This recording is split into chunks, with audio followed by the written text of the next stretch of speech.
not doing nothing. How long does it usually take to hit? I tried to break the window and I fell down to my knees.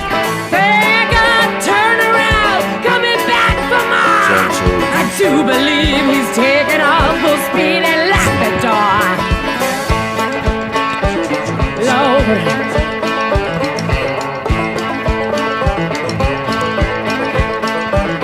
Well, take another drink.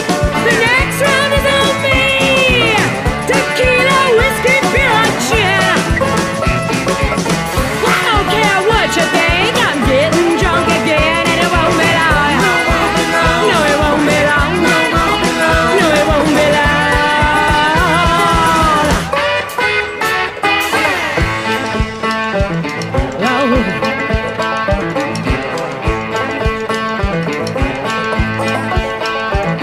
He stole my champagne bottle and my lucky silver cross. My baby gave him to me and I can't believe they're lost. Wish I could remember where I was when this began. Another drink, I start to think the bottle is my friend. My friend. My friend. Long black limousine, won't you drive me home? I've been drinking all damn day, and now I got to go. Now if you see that limousine driving down the street, take my advice, no, don't think twice. Call the state police. Oh.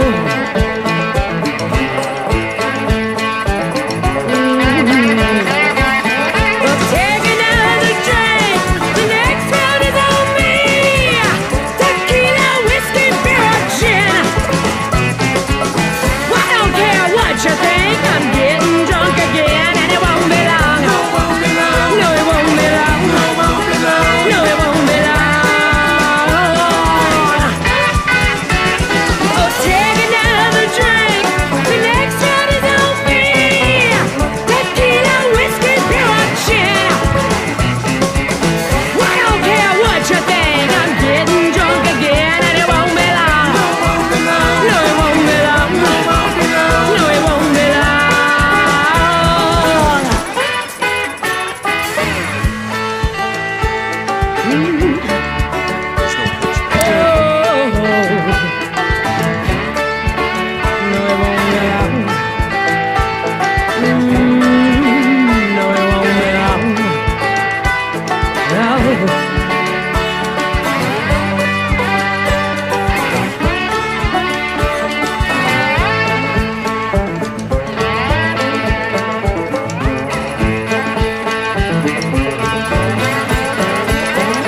Take another drink.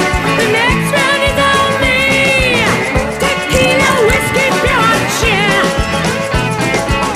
I don't care what you think. I'm getting drunk again, and it won't be long. No, it won't be long. No, it won't be long. Oh, take another drink. The next round is on me. Tequila, whiskey, beer, or gin. I don't care what you think. I'm getting drunk again, and it won't be long. No, it won't be long. No, it won't be long. No, it won't be long.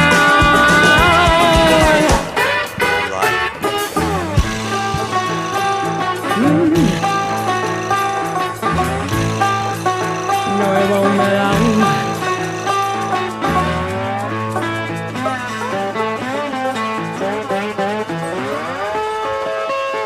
No, it won't be long. It's now time for Talkin' Boxing with Billy C. It began as a podcast, went live on the net, and transformed into a full-blown empire across the web, on Fight Now TV, and on radio stations around the world. It's the only daily boxing talk radio show on the planet, hosted by the only guy with the balls to do it. Many have stepped into the ring. Many have tried to take the belt. And one by one, they've fallen. Another victim of the undisputed heavyweight champion of boxing talk radio. Talking Boxing with Billy C is on now. My style is impetuous, my defense is impregnable, and I'm just ferocious. I want your heart.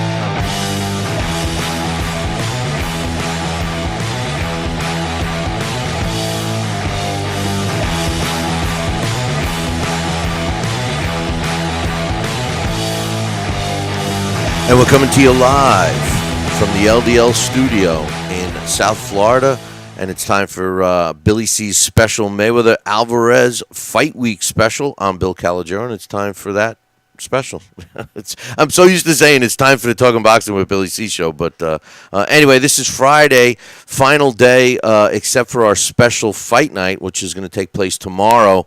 If you're in the South Florida area, make sure you stop by Miller's Coral Springs Ale House, or I should say Miller's Ale House in Coral Springs. That's where we're going to be doing the live broadcast. This show is being brought to us in part by TKO Network. Check them out on the internet, www.tkonetwork.com.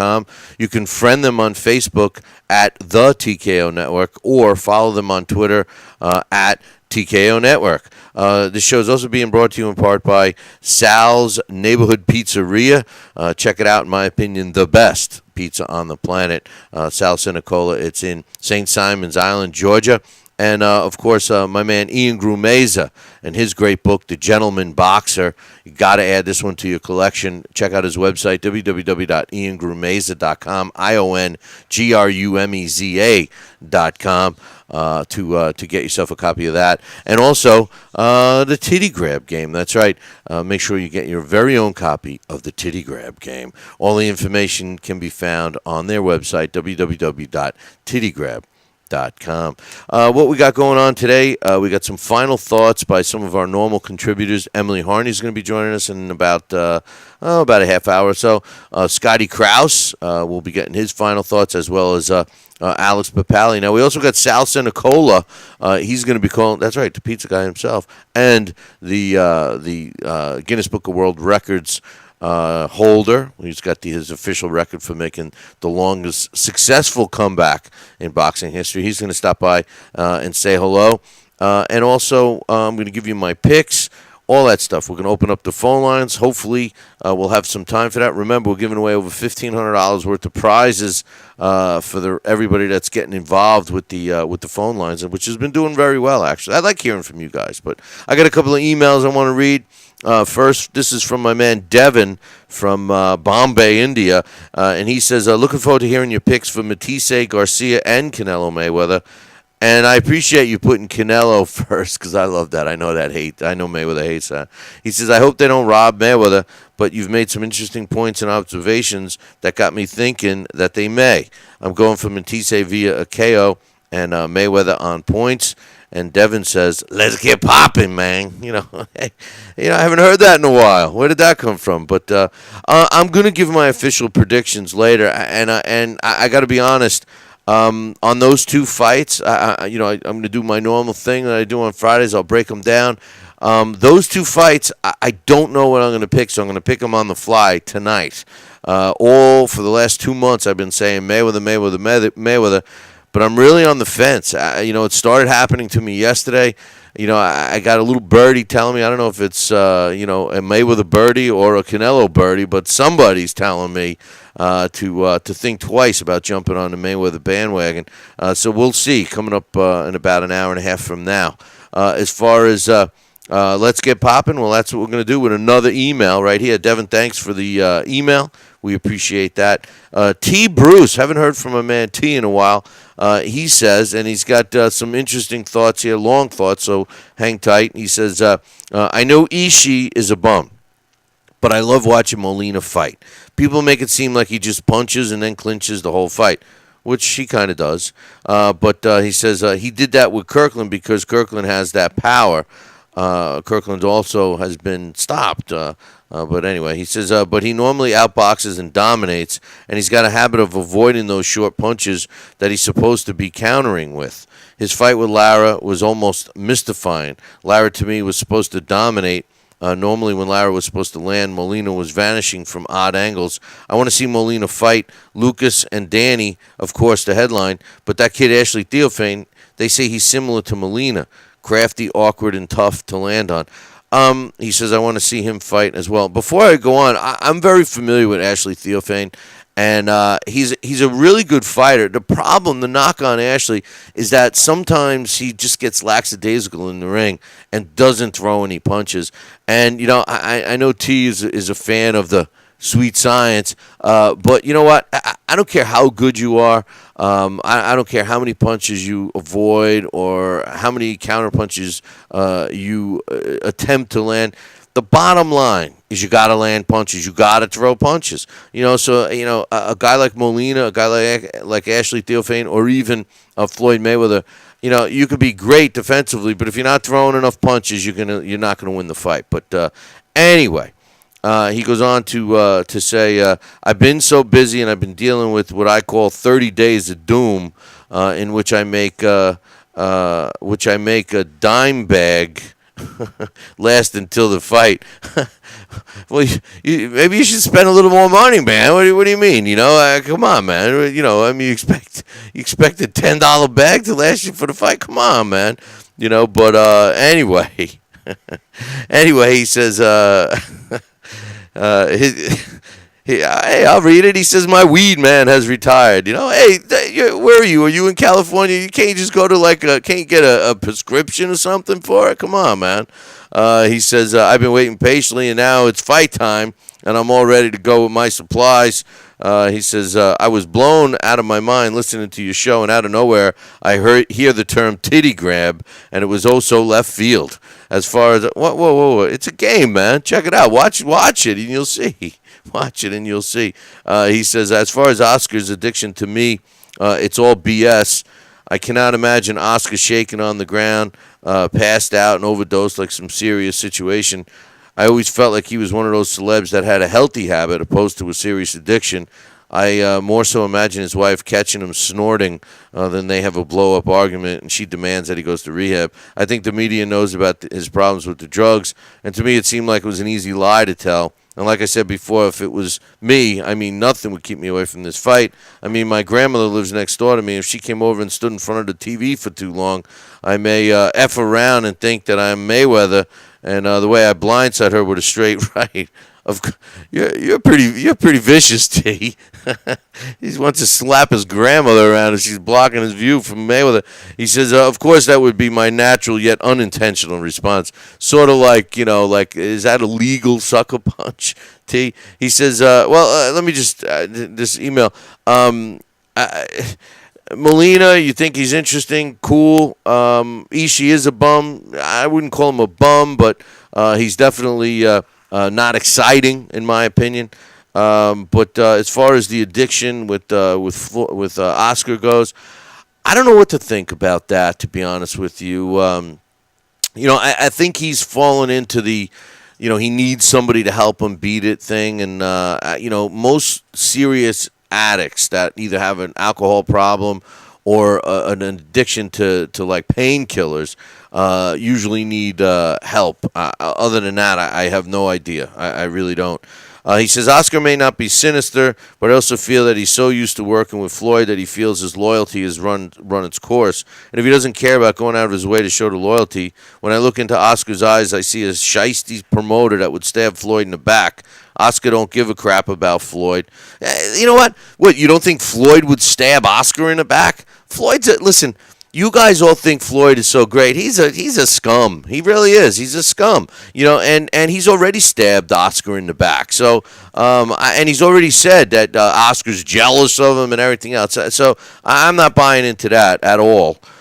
He says, Oscar don't care. Canelo beating Mayweather. I do think Oscar would sell his soul to get Canelo to beat Mayweather. Vegas probably feels Floyd is so dedicated to fighting there that he wouldn't leave the city after being robbed. He doesn't want to leave the city because it's his comfort zone. Floyd doesn't take chances. He doesn't take himself out of his comfort zone. How many times do I got to tell you?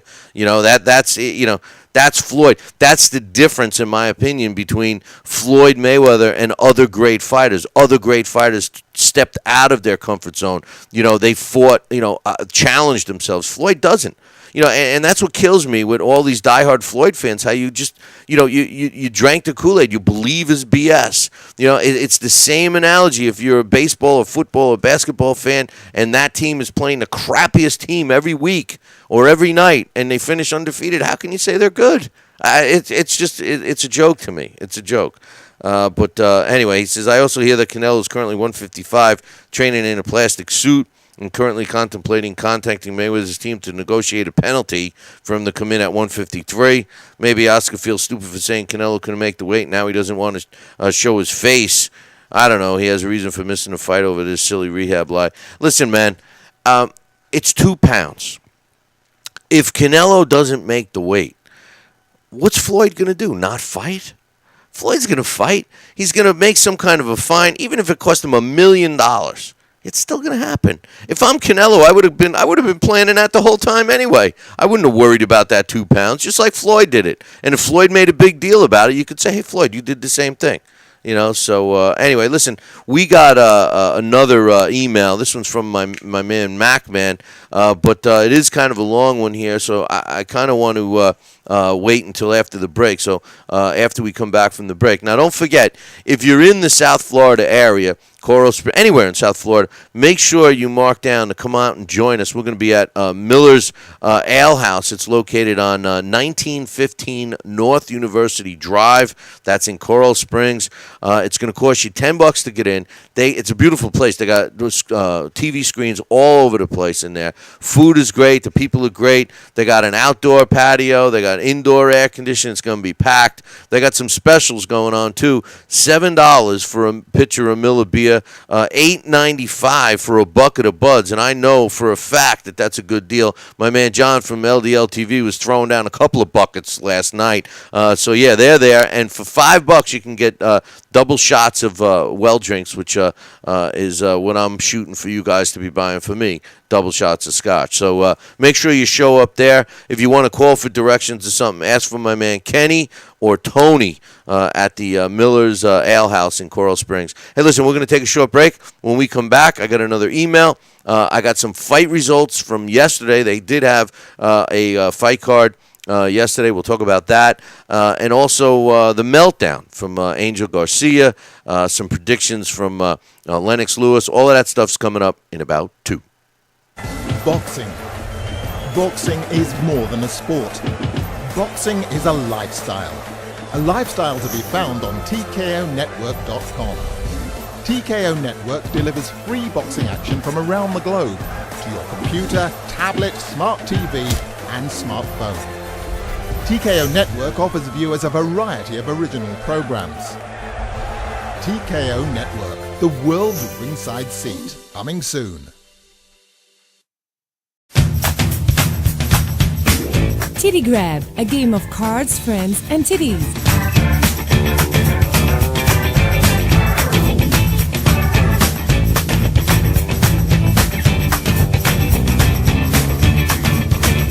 When you spot a match, grab that titty fast. No foreplay required.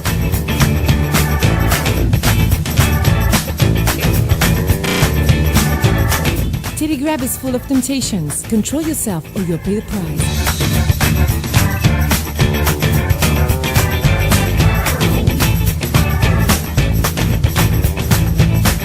Get rid of all your cards to win the game. Titty Grab. Grabbing a titty has never been this much fun.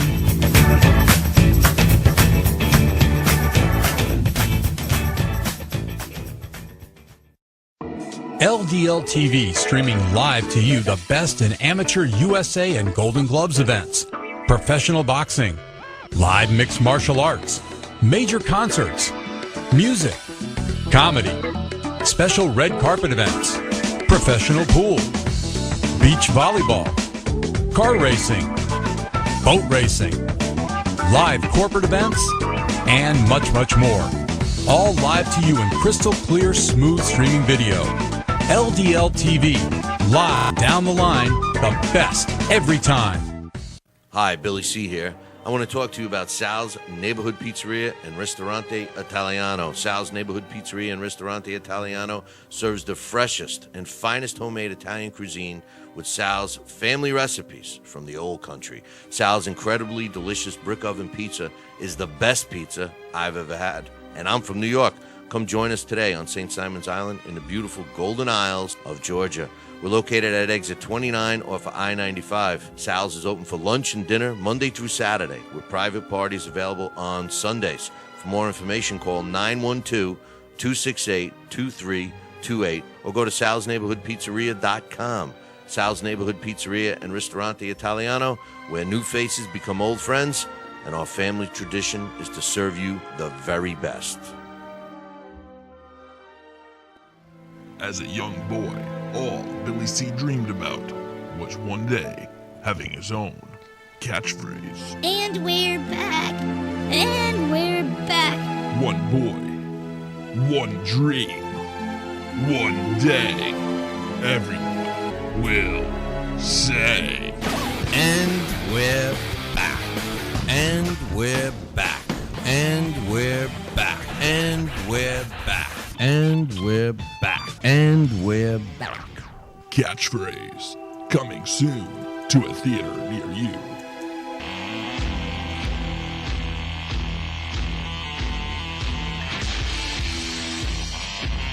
And we're back. You're listening to Billy C's Mayweather Alvarez special. You know what? I'm going to change it, man. Today's Friday. It's the last day, man. Today, you're listening to the Canelo Mayweather Fight Week Special. I'm Billy C, and we're broadcasting live from the LDL studio in South Florida. Glad you could join us. Coming up in a little bit, we got Emily Harney. She's going to stop by and give her thoughts. We didn't get a hold of her on Tuesday. And we got some final thoughts from Scotty and Alex Papali. Sal Sinicola will be joining us. Then we're going to open up the phone lines before I give my official predictions.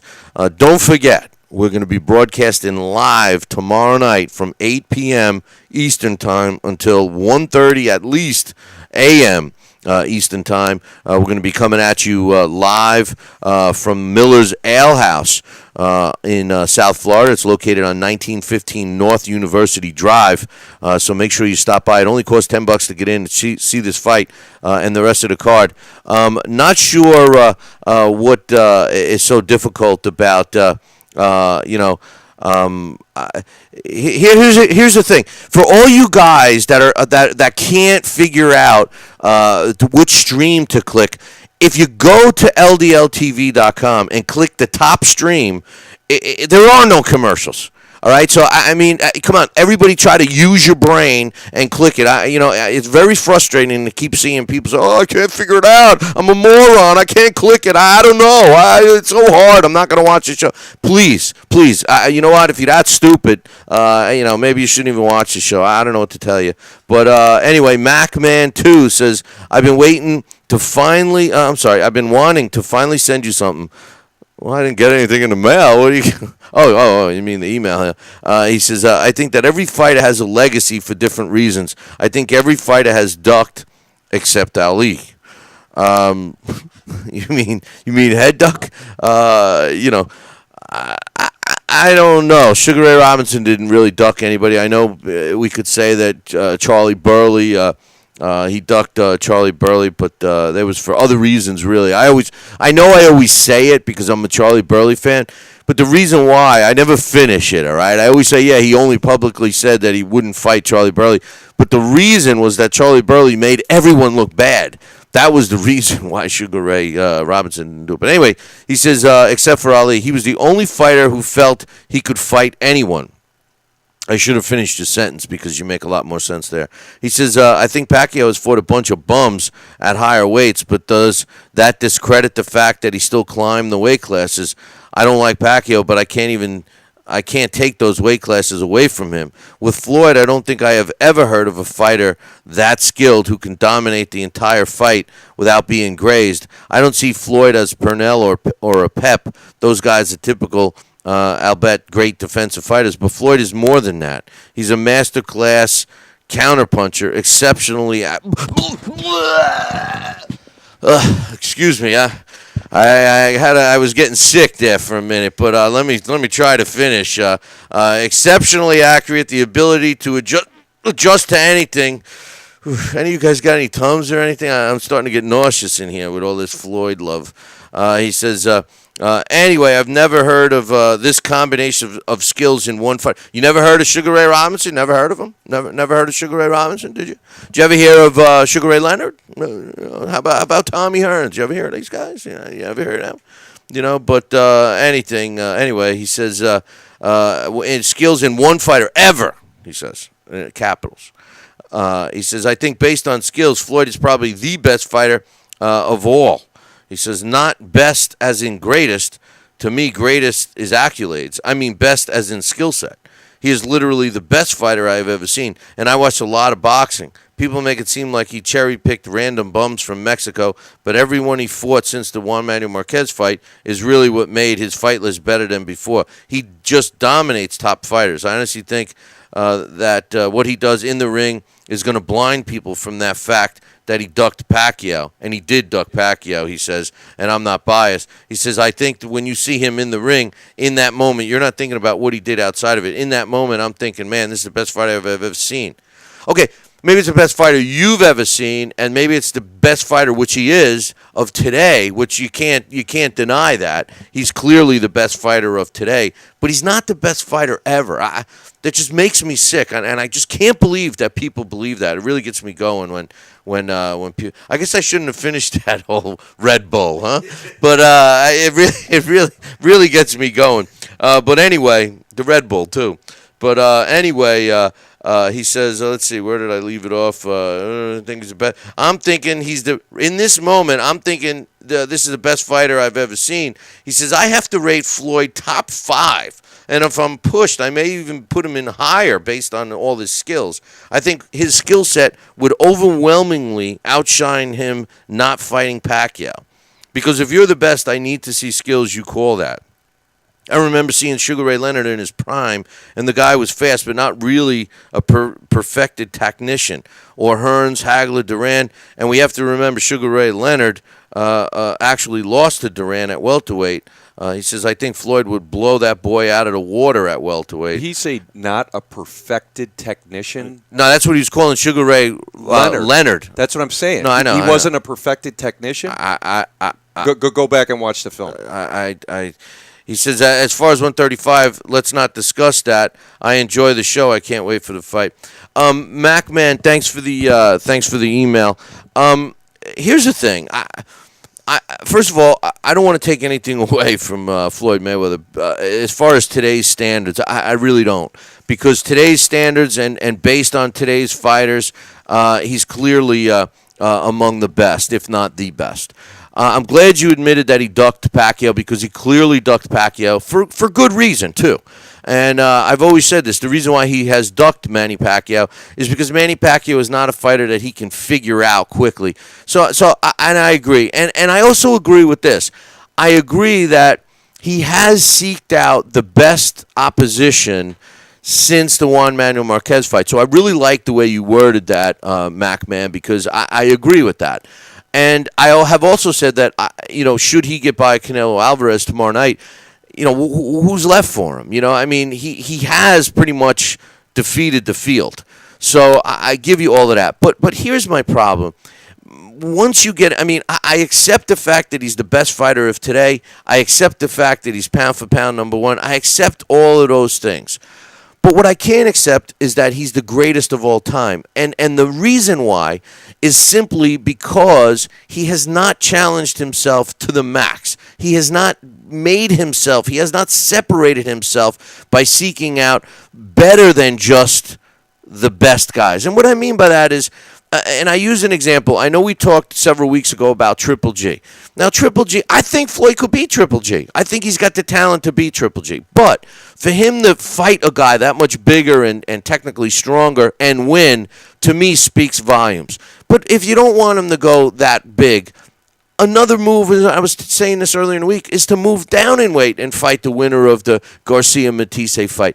Again, show me that you can, move up in weight, move down in weight, maybe have a fight outside of Las Vegas, maybe have a fight outside the MGM Grand, all of these things that he doesn't do. And I'm going to throw the same analogy I constantly throw.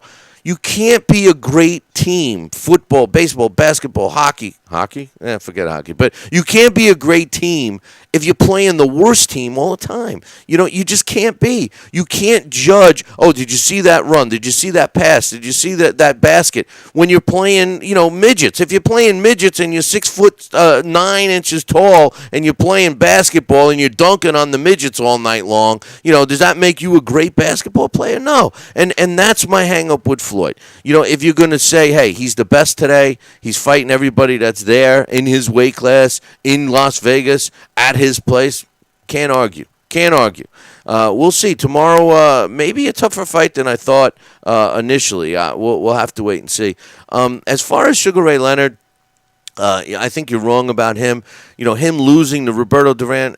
Listen, Roberto Duran at lightweight would have destroyed. Look, everybody says how good Floyd was at lightweight. Duran was arguably one of the top 3 lightweights ever. Most people remember Roberto Duran as a welterweight. He had already been in boxing for over 10 years. He won the world title in 1972. He didn't fight Sugar Ray Leonard until way after that.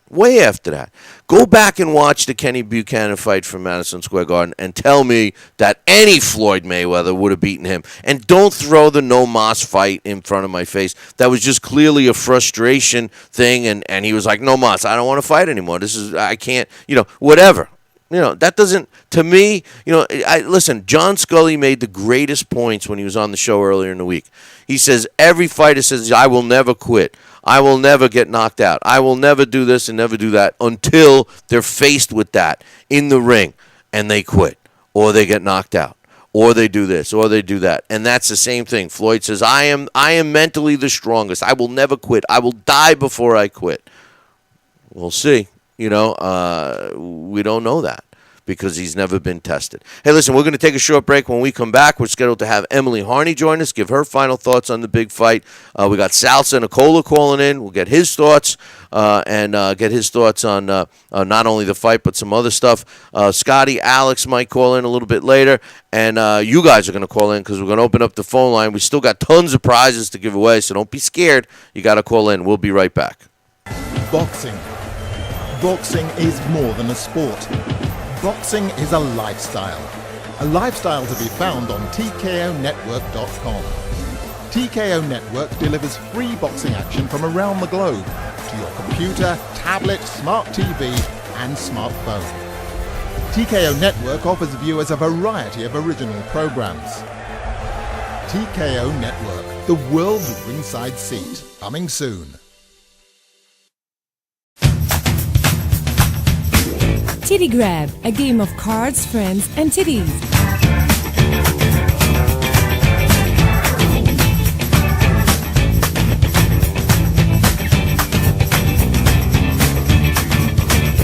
When you spot a match, grab that titty fast. No foreplay required.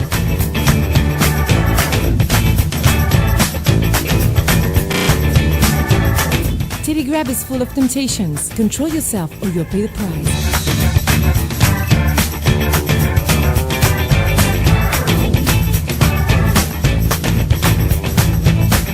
Get rid of all your cards to win the game.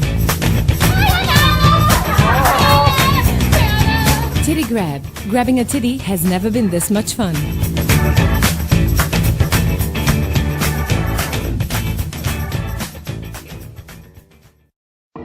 LDL TV streaming live to you the best in amateur USA and Golden Gloves events, professional boxing, live mixed martial arts, major concerts, music, comedy, special red carpet events, professional pool, beach volleyball, car racing, boat racing, live corporate events, and much, much more. All live to you in crystal clear, smooth streaming video. LDL TV, live down the line, the best every time. Hi, Billy C here. I want to talk to you about Sal's Neighborhood Pizzeria and Ristorante Italiano. Sal's Neighborhood Pizzeria and Ristorante Italiano serves the freshest and finest homemade Italian cuisine with Sal's family recipes from the old country. Sal's incredibly delicious brick oven pizza is the best pizza I've ever had. And I'm from New York. Come join us today on St. Simon's Island in the beautiful Golden Isles of Georgia. We're located at exit 29 off of I-95. Sal's is open for lunch and dinner Monday through Saturday, with private parties available on Sundays. For more information, call 912-268-2328 or go to salsneighborhoodpizzeria.com. Sal's Neighborhood Pizzeria and Ristorante Italiano, where new faces become old friends, and our family tradition is to serve you the very best. As a young boy, all Billy C. dreamed about was one day having his own catchphrase. And we're back. And we're back. One boy, one dream, one day, everyone will say. And we're back. And we're back. And we're back. And we're back. And we're back. And we're back. Catchphrase coming soon to a theater near you.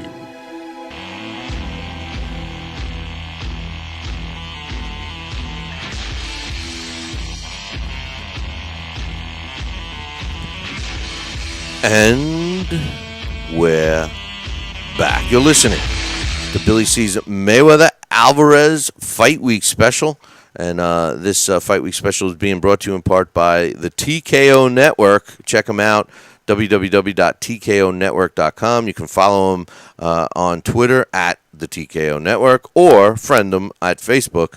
And their Facebook account is the TKO Network. This show is also being brought to you in part by Sal's Pizzeria. Make sure you check out Sal's Pizzeria if you're in St. Simon's Island in Georgia.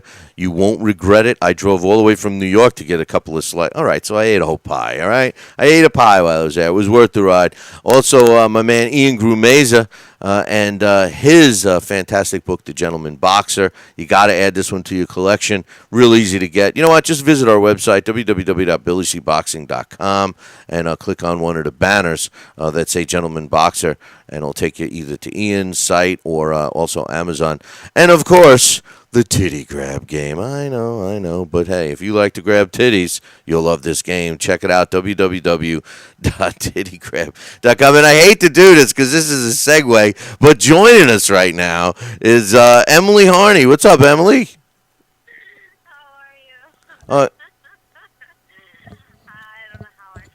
I can barely hear you. We're going to try and work on the volume here, Emily. But I certainly didn't mean to do a segue like that to get you. But talk to me. I want to see if I can hear you better. Hey, you know what? It is what it is. Yeah, you're very low. We're going to try to work on this, but just while we're playing around with the whatever's going on here, we might have to call you back, Emily, because we're having some sound problems. I can barely, no one else can hear you either, and I can barely hear you. So let us call you right back, okay? No problem. Okay. See, now I can hear her very faintly, so I don't know what the deal is there. But that's going to be with everybody with the phone system, so we need to resolve that one. But anyway, hopefully we'll get Emily back on the line here in a second. But Emily, are you there now? I'm here. Can you hear me better? Yeah, no, I can't. We can't hear you. We can't hear you. But just hang tight. We're gonna see what's going on there. But anyway, until I get a signal, let me talk about what's going on with some fights that took place yesterday. The rematch between Sean Porter and Julio Diaz took place yesterday at the MGM Grand. Now, what's been going on lately with these big fights is that we have like a fight card before the fight card, and that's what took place yesterday. Sean Porter improved to 22-0 with the draw. Now, the draw was with Julio the Kid Diaz the last time out. This time, Sean Porter was a decisive victor. He won a unanimous decision. The scores were 98-92, 97-93 twice. So that's what took place yesterday as the main event. The co-main, Badou Jack, who's a super middleweight, and Badou Jack improved to 15-0 with a draw. And because he got the draw with Marco Antonio Parabon, who had his first draw. He only had one loss as well. He's 21-1 right now. The way the judges scored that one, two of them had it tied at 95-95, and one sort in favor of Parabon, 96-94. And finally, a fight between two unbeaten junior middleweights, Julian J-Rock Williams and Hugo the Boss Centeno Jr. was ended in a no contest after the fourth round opened up cuts on both Williams and Centeno. So that one kind of ended a little crazy. So that's what took place in Vegas. Now also in New England. Now, Emily, who we're waiting to get back on the line here, is she was there. She was the one. All the great pictures you see of Danny O'Connor were taken by my girl Emily Harney, and this was the fifth time he fought on this fundraiser. It's called the Fight to Educate. It's a charity event, and Danny O'Connor improved to 23 wins and one loss, with 7 of his W's coming by knockout when he won his 9th straight fight with an 8-round unanimous decision over Raul Tover, who drops to 11-8-1. That was the main event in that one. And the way the judges scored that one, 80-73, and two of them had it 79 to 73. So that's the way Danny O'Connor took that one on yesterday.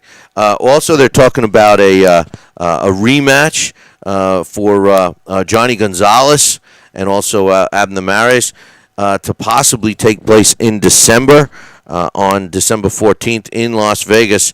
This is the same card that they're talking about for Adrian Broner taking on Marcus Maidana. So we'll see what happens there. It looks like that fight very well may take place on December 14th. So, we got some really good fights that are going all the way through the year. So that's some good stuff there. But anyway, We also, you know what? Why don't we take a short break here and see if we can't get our phone system working? I definitely want to talk to Emily. So let's take an unscheduled break right now. We'll be right back. Boxing. Boxing is more than a sport. Boxing is a lifestyle. A lifestyle to be found on TKONetwork.com. TKO Network delivers free boxing action from around the globe to your computer, tablet, smart TV, and smartphone. TKO Network offers viewers a variety of original programs. TKO Network, the world's ringside seat. Coming soon.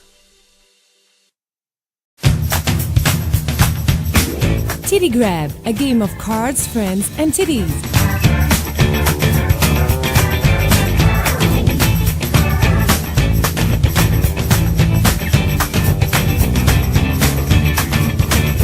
When you spot a match, grab that titty fast. No foreplay required.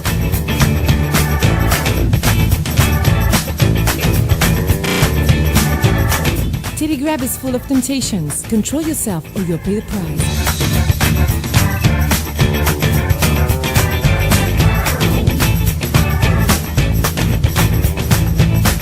Get rid of all your cards to win the game. Titty Grab. Grabbing a titty has never been this much fun.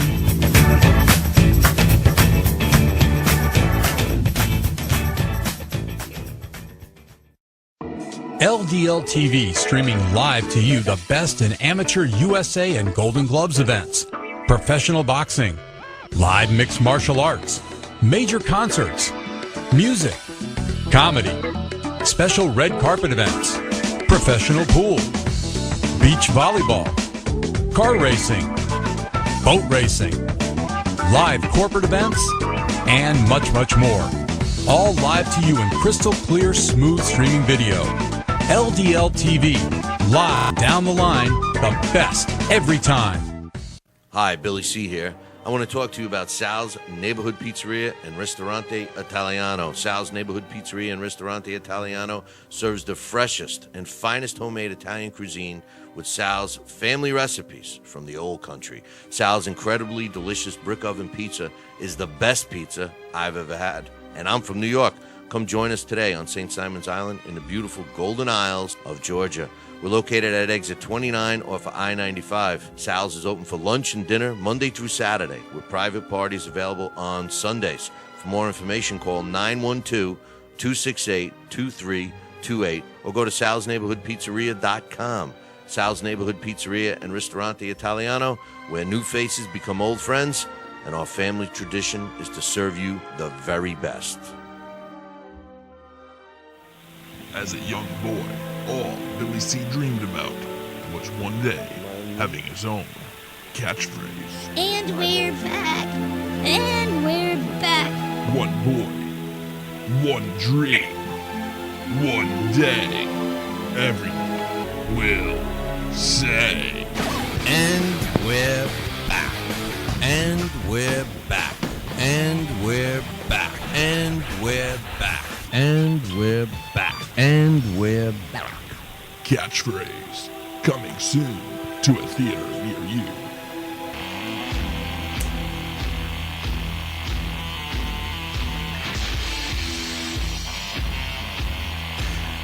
And we're back. You're listening to Billy C's Mayweather Alvarez Fight Week Special. And joining us right now, for real this time, is my girl Emily Harney. Can you hear us, Emily? I can hear you. Can you hear me this time? Man, this is great. I've never heard you this loud. This is perfect. Usually it's like, but we're sorry about that. We had a little glitch that we had to take care of. But hey, it's guess what phone system? I brought my very own phone system here, so it doesn't surprise us. But anyway, I appreciate you coming on. Final thoughts. I know we've been talking about this fight for a long time. But there's been a lot of crazy things going on. He said, she said stuff. And, I'm starting to think, for the first time, I was so confident that Floyd was going to win this fight easy, Emily. And now, for the first time, ever since about the last 48 hours, I've been starting to get second thoughts. I'm thinking that there's so much money involved with a potential rematch, and so many more people can make money. And I'm not talking about the fighters. I'm talking about everyone else involved. And I can't help but start to think that maybe there's some shenanigans brewing. Who do you like in this fight, and why? All right, well, I hope there's no shenanigans brewing, because you're trying to create one of the biggest fights, possibly to sell. And I feel like they say that a lot with Mayweather, but I think they're right. I think they can really sell this. So you don't want to sell it to a point that you piss people off and they're not going to spend the money again because you threw some shenanigans in there. So I hope that, obviously things are fair. I have a feeling, and I could be wrong, I have a feeling Canelo is definitely going to mix it up with Floyd. Why not? He has nothing to lose. If anybody has anything to lose, where they are right now, it's Mayweather, because he's gone for as long as he has, undefeated. And Canelo, he can go in there and still come out on the losing end and say, hey, you know what, I got in there with Mayweather, and make out okay. I don't think Floyd would lose fanfare if Canelo beat him. I think when Canelo starts to mix it up with Floyd and Floyd feels that power, he's going to fight him at a distance. I don't think he's going to run. I think he's going to fight him at a distance, do what he has to do, get in there, mix it up, and back off when Canelo starts to throw punches, because I just don't think he's going to want to feel the power if what they say Canelo has the power really is. So I don't see it going Canelo's way. I wish it would, but I unfortunately see it going in Floyd's hands. Yeah, I mean, you would definitely think that Floyd has the advantage. His skill set, there's no question that he has the advantage, and he's going to have the he's going to have the he's going to be a favorite with that. But the tangibles, the punching power. I was curious to see that Teddy Atlas. I saw an interview with him, and although a lot of times I'm critical of him, he feels that Canelo can throw better combination punches than Mayweather, which I started thinking about it. I never really thought of that. That's totally been out of my mind because I think Floyd his skill set is so much more advanced than Canelo's. But I started thinking about what Teddy must have meant, and he's right because Canelo does throw more multi-punch combinations than Floyd. Floyd has a tendency to throw 1-2 or maybe a 1-2-3 before he's running. What's your thoughts on that? Yeah, I think Floyd still holds the key to being in the ring with the skill, in terms of being a veteran. I think Canelo has been in situations where we've seen him mix it up with the style of punching that he's able to put forth, but I also think that Floyd sometimes has that way of taking a guy out of his game, and the things that we expect them to use in a fight as critical as this one, we don't see, and we often wonder what happened to that that person. I think of the Ghost, and not that I thought Guerrero was going to beat him, but I just thought, well, all right, you have this game plan that you've talked about that's the best game plan in the world, and if it doesn't work, you have B and C. Well, we didn't see any of that, So I just feel like sometimes Floyd has a way of, kind of exposing, the non-consistent in a fighter. Yeah, and there's no. I agree with you there. The other fight that everybody's talking about, of course, is the co-main event: Danny Garcia against Lucas Matisse. What's your thoughts on that one? I think this is a great fight. I think it's a great fight for either guy. I like both guys. I think I'm more favored to Danny. Just watching him come up through the rankings. I think he has a lot to offer in his weight class, and I think this is a great test for him, and I hope that he's victorious. I think he's done everything it looks like through training camp that he's needed to do to prepare for this fight.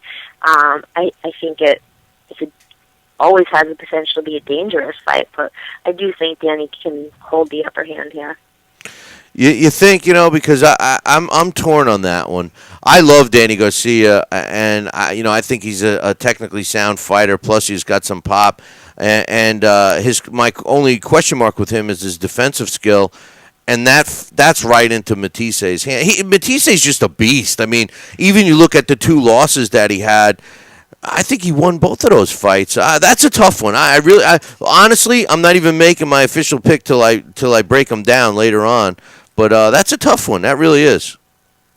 Yeah, no, I think it can go either way. But I also think it's going to be shown in what each has put into training mentally and physically. Because if either of them underestimate each other, it could be detrimental. Yeah. Now I know you've seen Ashley Theophane fight as well, and he's on this card. He has a tendency to fight lackadaisical sometimes. He's getting a great opportunity to open up this pay-per-view. What's your thoughts on that fight? Yeah, you're absolutely right. It's a huge opportunity, and you're right again that he sometimes is wishy-washy. And so I hope he's really taken this opportunity by the neck, taking advantage of it. And he's going to have a tough fight in front of him. There's no doubt about that. But I think if he's done what he needs to do, he has the skills and the ability to overcome Cano. And so, as long as he's done that, I think he'll be okay. Well, we'll see. I know everybody's psyched for this fight. I know I am, and I really wish you were down here in Florida. I tell you one thing. I was expecting to come down for fun and sun, and today's the first day I didn't even know what that yellow thing in the sky was. I brought all the rain with me when I came down here, so we're hoping to have a good time tomorrow night. There's going to be a big crowd where we're at. And we're going to have some fun. If you get some time, call in. I know you got some stuff going on, but definitely call in. It might be fun to have you surprise us. Right? That would be awesome. I'll definitely do my best to get on the phone to you guys. I'll make sure I would love to just hop on a plane, and fly down there and really surprise y'all. That would be great. Unless I win the mega bucks tonight, that's not happening. That would be great. I would have liked to have hopped on a plane, but I drove instead. So if you come down, I'll bring you back anyway. But I'll email you the phone number in case you got time. All right, I'll email you the number. All right, thanks, guys. All right, Emily, take care. That's Emily Harney. You can check out all of her boxing photos. They're the best out there, so make sure you check those out. We got a debate going on here in the chat room. If you're watching live or listening live, make sure you visit www.ldltv. And listen, it's real simple, man. There's two options of streams on LDL TV. One is Ustream. Now, I know some people prefer Ustream, but the negative on Ustream is that there's a lot of commercials pop up. We hear you. So we created another stream for you, and it happens to be the top one. So when you go to the website, just click on the top one. Or if you happen to be watching through the Ustream connection and you're sick of the commercials or you don't have an account. And by the way, that's the way to get rid of the commercials is you just create an account on Ustream, but I can understand if you don't want one, which I'm not crazy about having accounts all over the place either. So just go to the other stream. It's that simple. Click it. You won't get the commercials. Come on into the chat room is what I'm stumbling around trying to tell you. It's on BillyCBoxing.com, and we got kind of a debate going on. My man, The Bucks, he's one of the guys that is saying that Floyd Mayweather is the greatest of all time. Says that nobody is technically as sound as him and blah, blah, blah. And several other people in the chat room, including myself, have given him many examples of who is more technically sound or who was more technically sound than Floyd. And the thing is this, listen, everybody, what makes boxing so great is the subjectivity. Okay, so I respect everybody's opinion of a fight or fighter. What I can't fathom and what I don't understand with a lot of fans today is the closed-mindedness of, putting Floyd in perspective. You can't, if you're sitting there and you're telling me that you feel that Floyd has fought the very best throughout his whole career and has seeked out the very best to this day, and if you believe that, then there's no talking to you. There's no talking to you. Now, if you believe that Floyd has kind of ducked a couple of fighters, but you still think he's the best, which is probably what you're thinking, because most knowledgeable boxing fans will at least admit that he's kind of cherry-picked his opponents, and a lot of fighters do, so I'm not just saying he's the only one. But if you think that, if you think he's cherry-picked and he's made sure everything's been in his favor, and you still are not giving some of these other past fighters, any consideration for being more technically sound than Floyd, then I don't know what to tell you.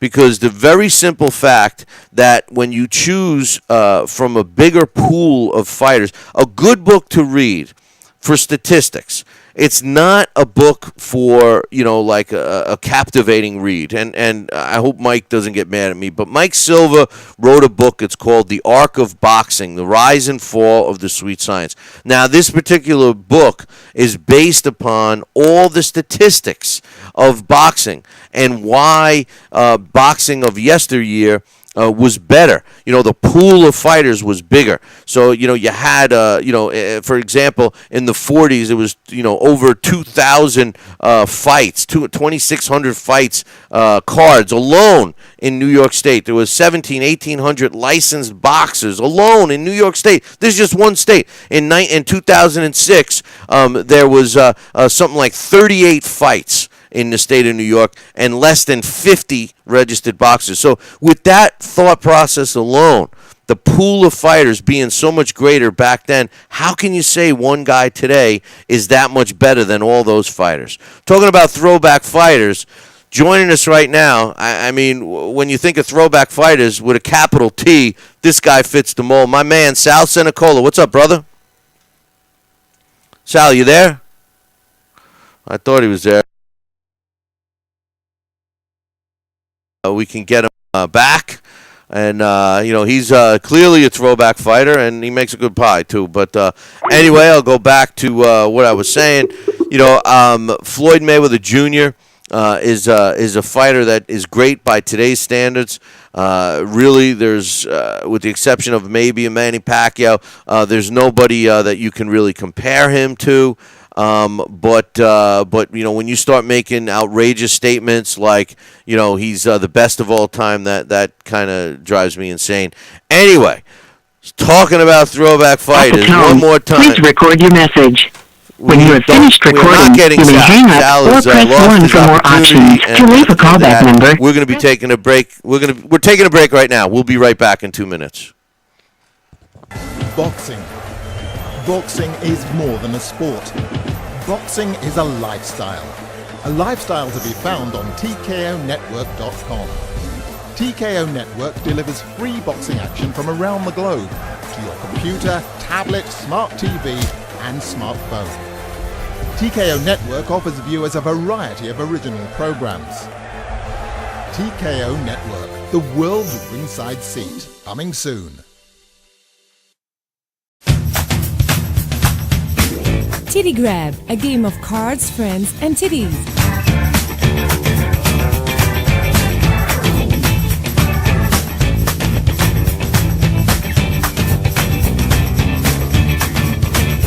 When you spot a match, grab that titty fast. No foreplay required.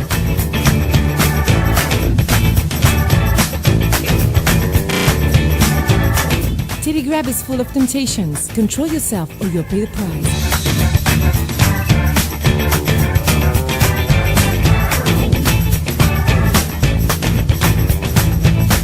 Get rid of all your cards to win the game. Titty Grab. Grabbing a titty has never been this much fun.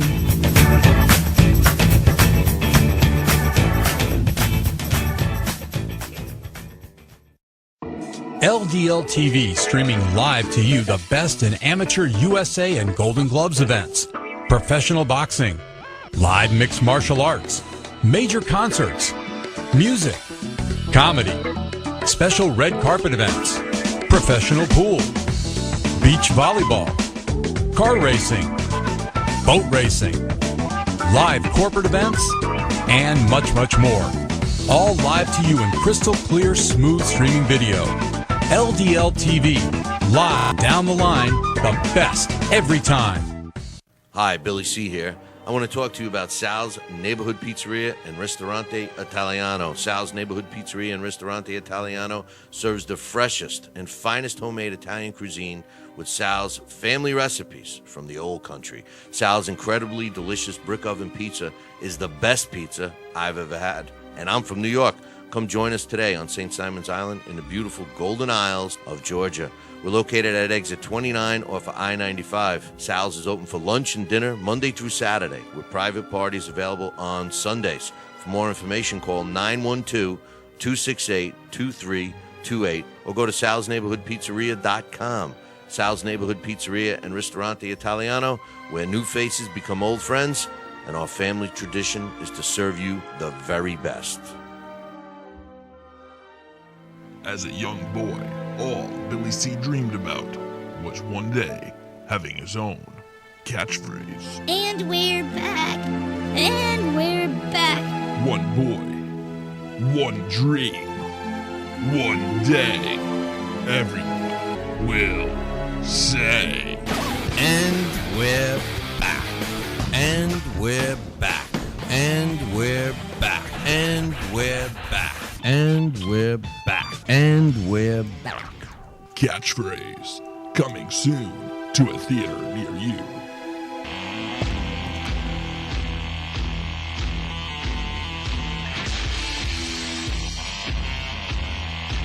And we're back. You're listening to Billy C's Mayweather Alvarez Fight Week Special. We're broadcasting live from the LDL studio in South Florida.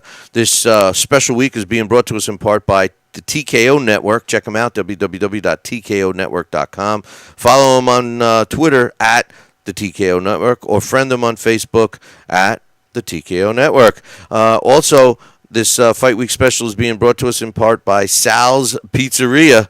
Listen, man, if you want the best pie in the country, swing by St. Simon's Island in Georgia, and we'll be talking to Sal in a second. Also, my main man, Ian Grumeza, and his book, The Gentleman Boxer. You got to add this one to your collection. It's about Joe Grimm and some other great fighters of the Roaring 20s.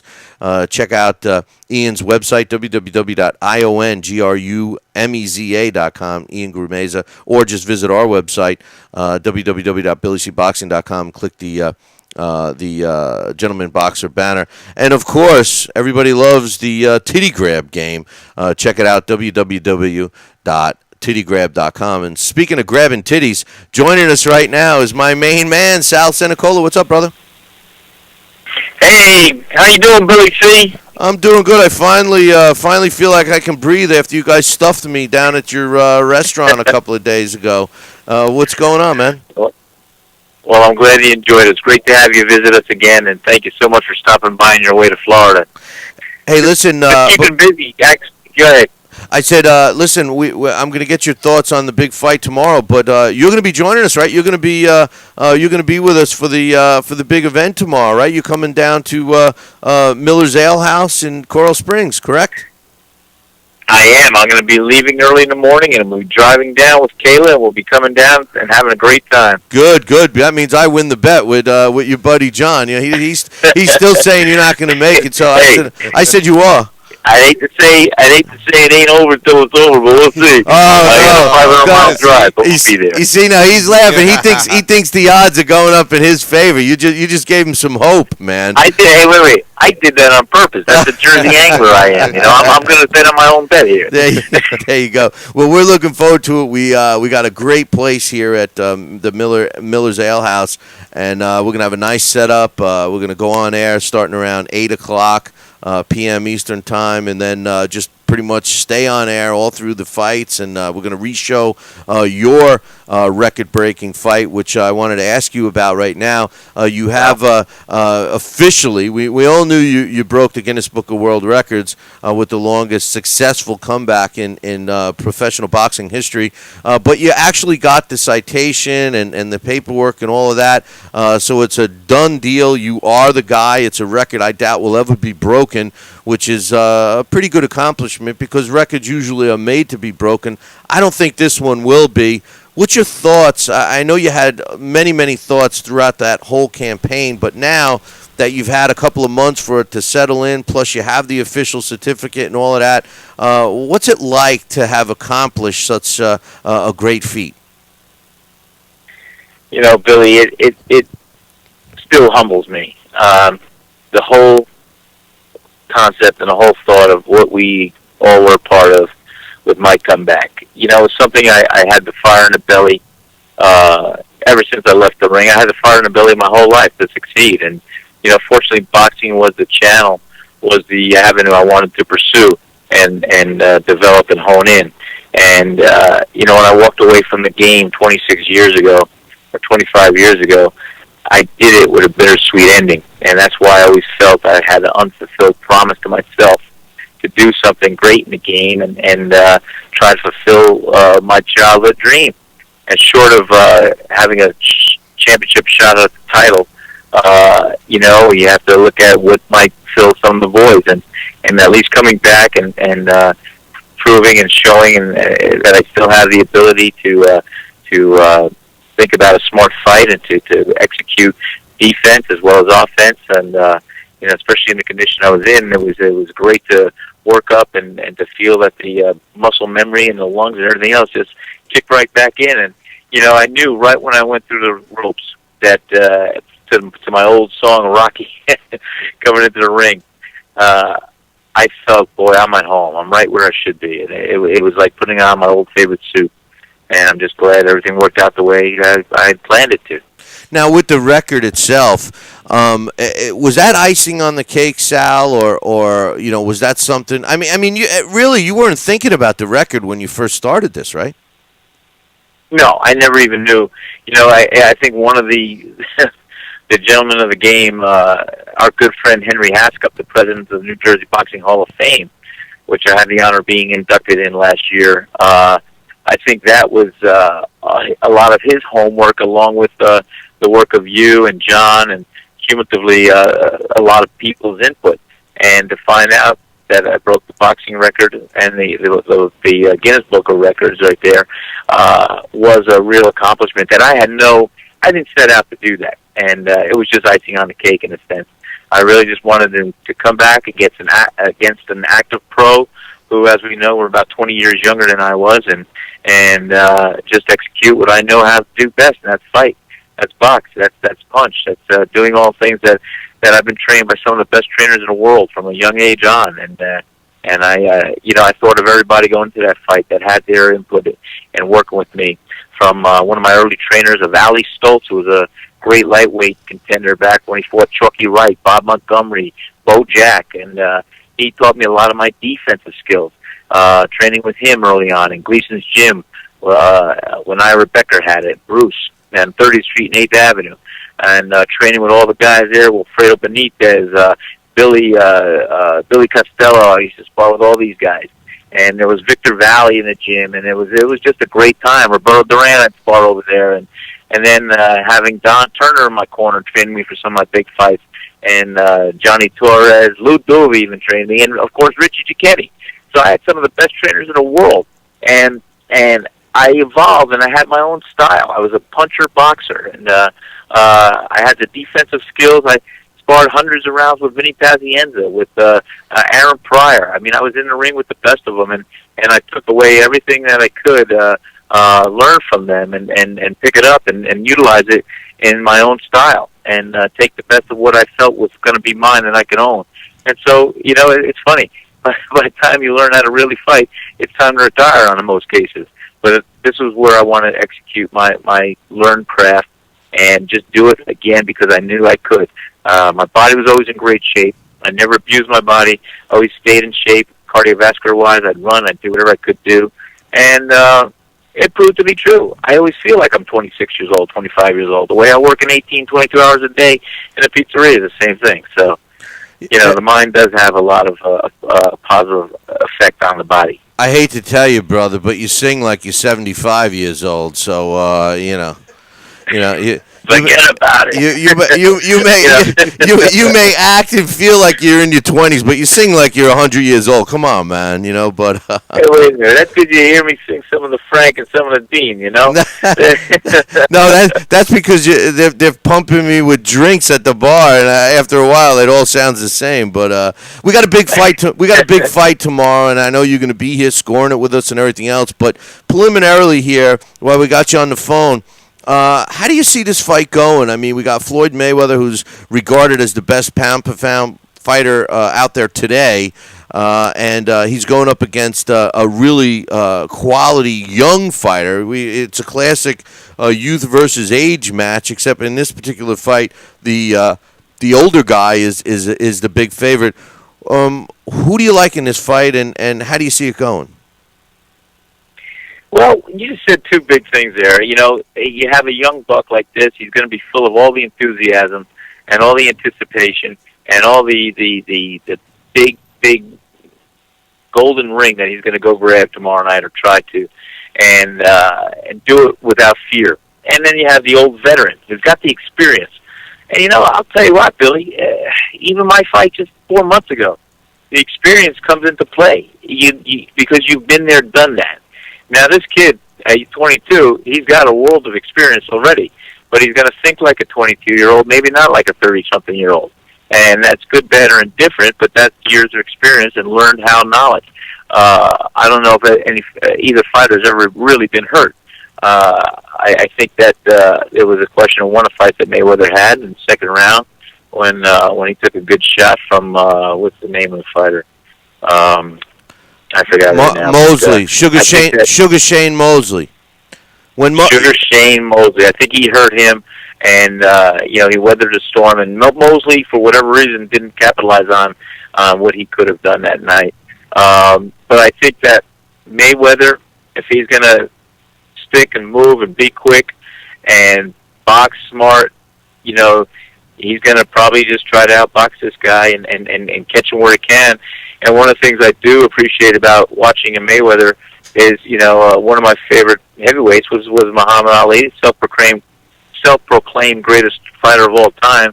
But, as the history books will reveal in the future, he'll always be thrown in a mix, Muhammad Ali, as being one of the greatest heavyweights of all time. But simply because he had the intelligence of being smart enough to go into a fight. And, styles make fights. Ask any matchmaker or any promoter. And whether you're a boxer, a puncher, or a combination, Ali would have the ability to assess the kind of fighter he was in with, and he'd do it in the first early round. And he'd learn how he can find the weaknesses or flaws in one style, whether he was a puncher or whether he was a boxer. And he would learn how to capitalize that by the middle to the end of the round. And I think Mayweather is similar in that assessment while he fights. He learns while he's fighting, while he's in with an opponent. Now, again, that's a 30-year-old something mind and intelligence and boxing skill and experience going against a younger guy who's just going to, hopefully, this guy could be strong, stay in the pocket, fire his gun, slip some punches, and if he's going to be smart, he's going to bang Mayweather's body. And that's the biggest target on the body, and I think he should try to get inside and stay inside and just press and press and press. The old Vince Lombardi, fatigue makes cowards of us all. That was my style. Keep pounding that body, and it's going to follow, and it's going to die. Yeah, and that's his only shot if he can catch up with Floyd. But Floyd's a runner. Floyd's going to run tomorrow.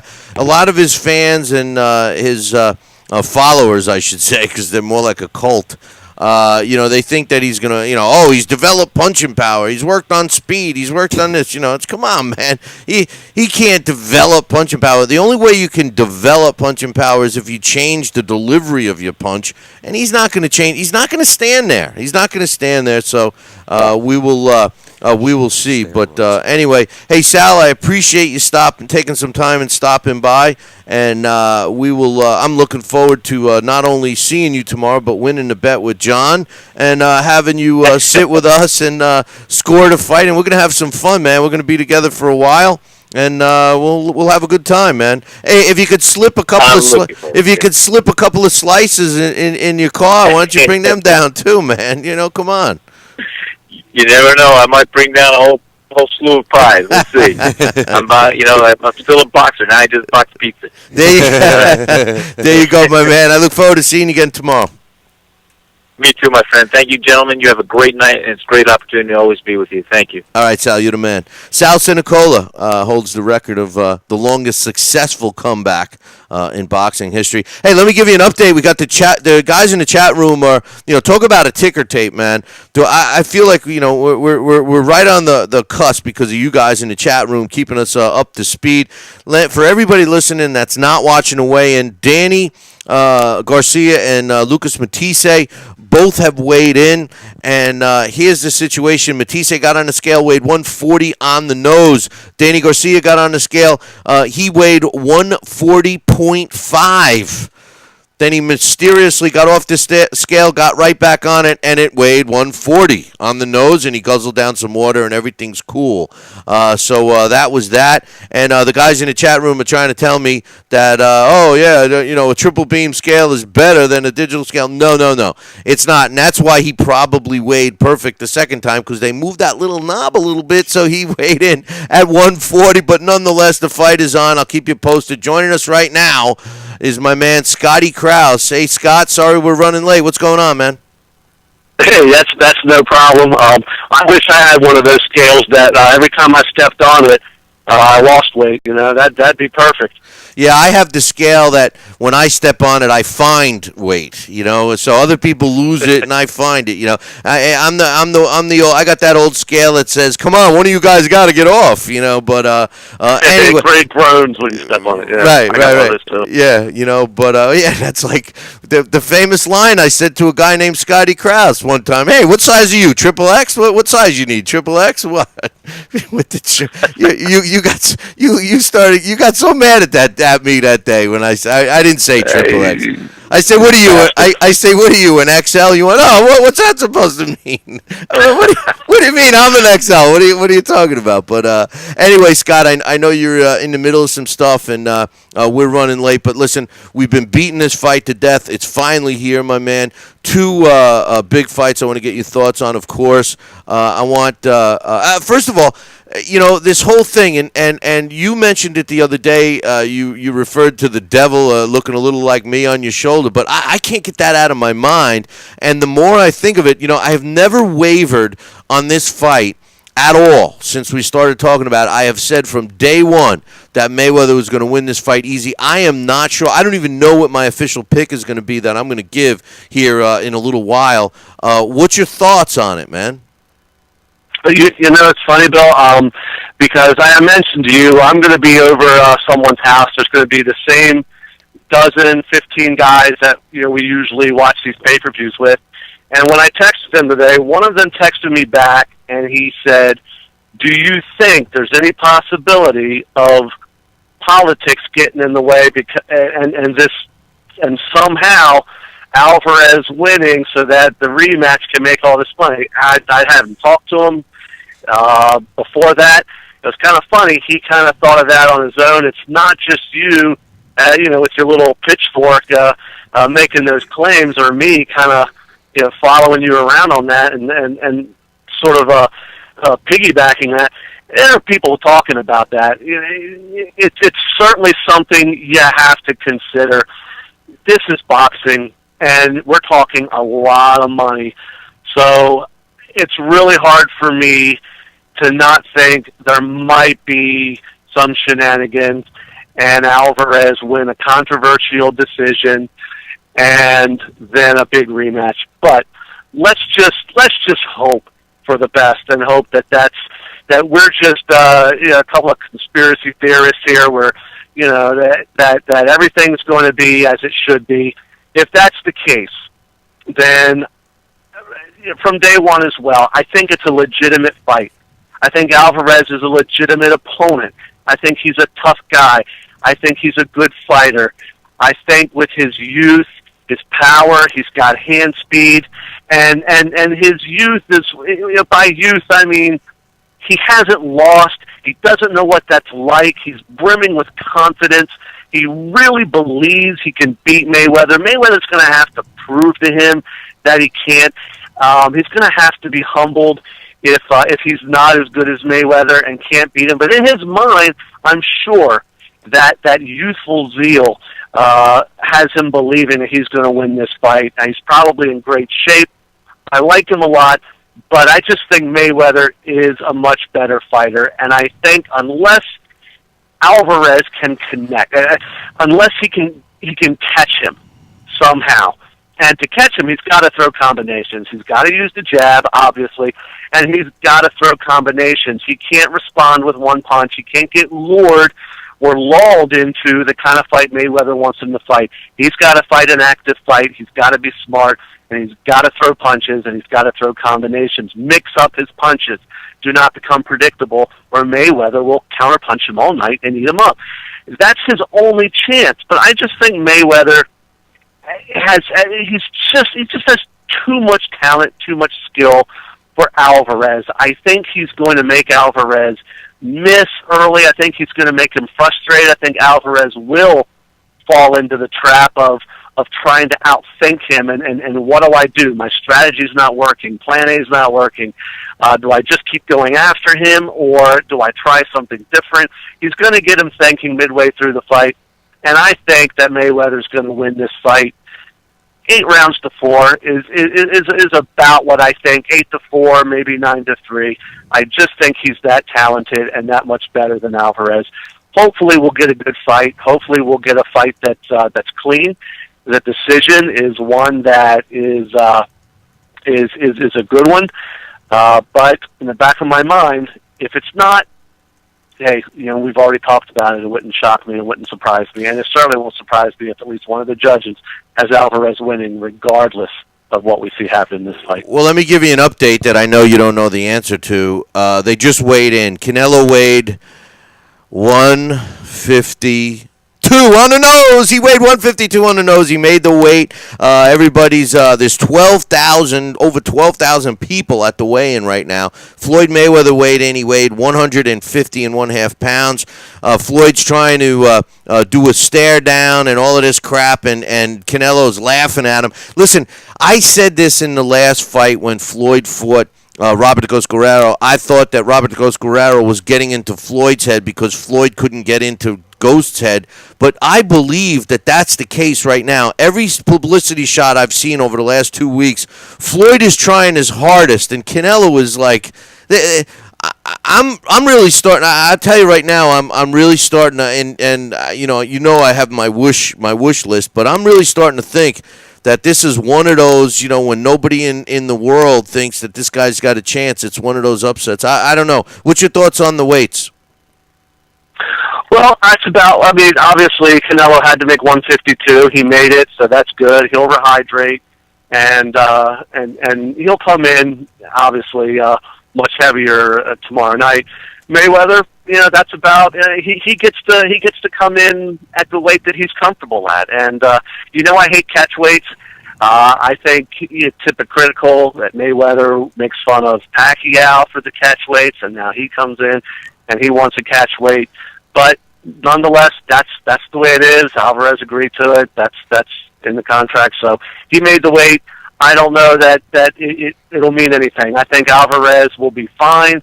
I think he'll come in strong. I don't think those 2 pounds are going to hurt him any. And obviously Floyd comes in comfortable because he doesn't really have to make weight. So I don't think the weight's going to be an issue. And it's interesting, you talk about psyching the Floyd getting into Guerrero's head and so forth, and not being able to get into Alvarez's. And I believe you're right. And I believe it's because of this. Guerrero, he had a little bit of a following, but most people didn't give him much of a chance, and he's not your household name.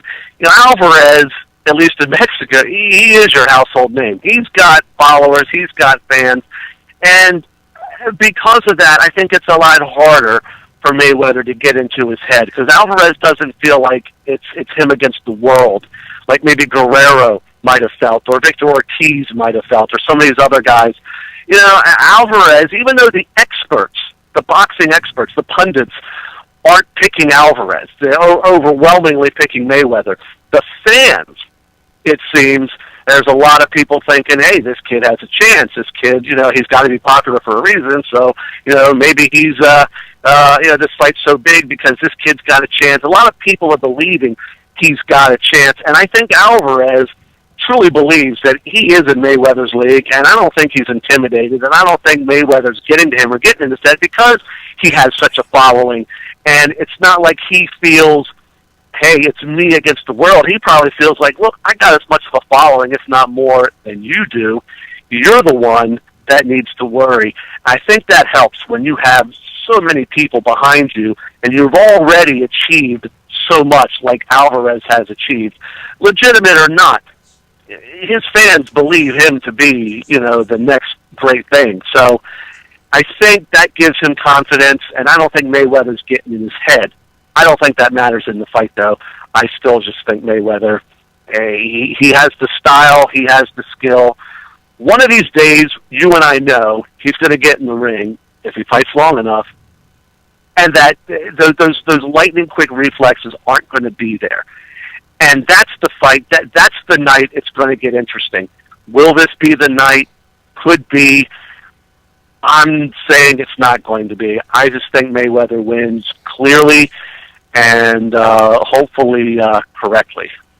Yeah, I'm hoping tomorrow. I'm hoping tomorrow's that day that he everything gets old from the walk into the ring. But Scott, I appreciate your time. Real quick, who's going to win, Matisse or Danny Garcia?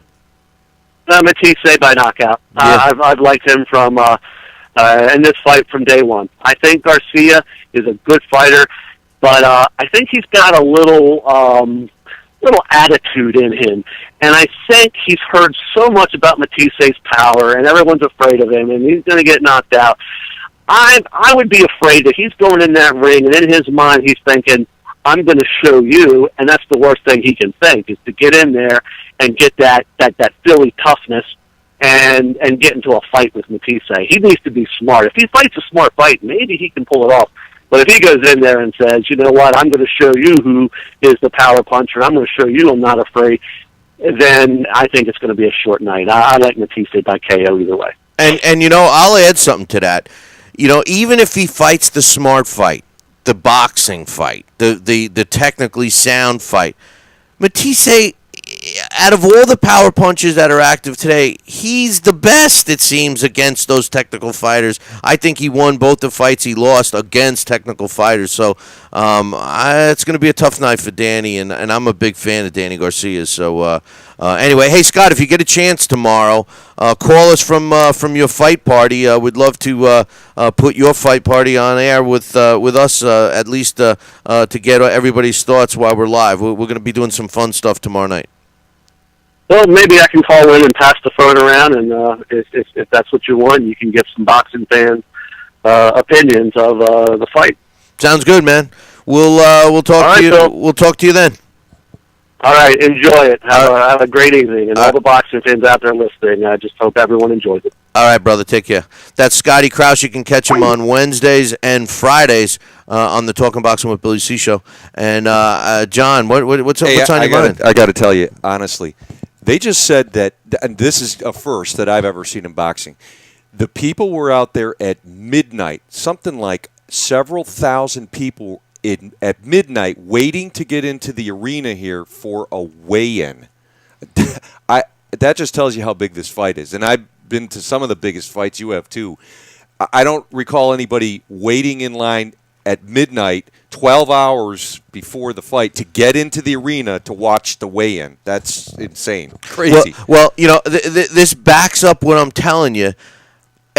It's almost like they can't let Floyd win this fight. There's too much money. There's too much money involved for the rematch. You're talking 12,000. There's 12,000 people. It looks like one of the biggest fights you've seen at the weigh-in. There's 12,200 people at that weigh-in right now.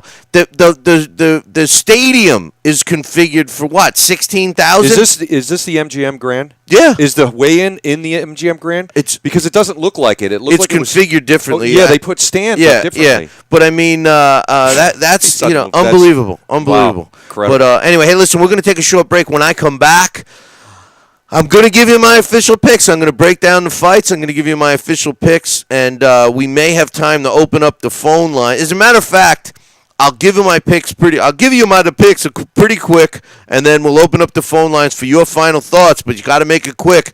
Get ready to call if you want to get in on the queue. We can stick you on hold. It's 845-228-8710. We'll be back in 2. Boxing. Boxing is more than a sport. Boxing is a lifestyle. A lifestyle to be found on TKONetwork.com.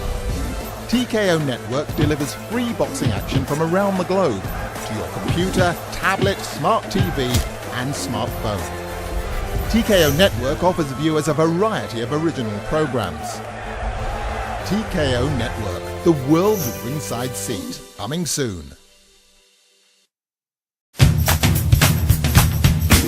Titty Grab, a game of cards, friends, and titties.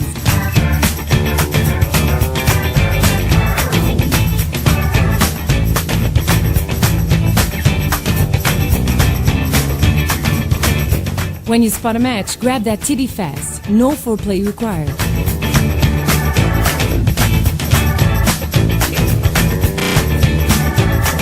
Titty Grab is full of temptations. Control yourself or you'll pay the price.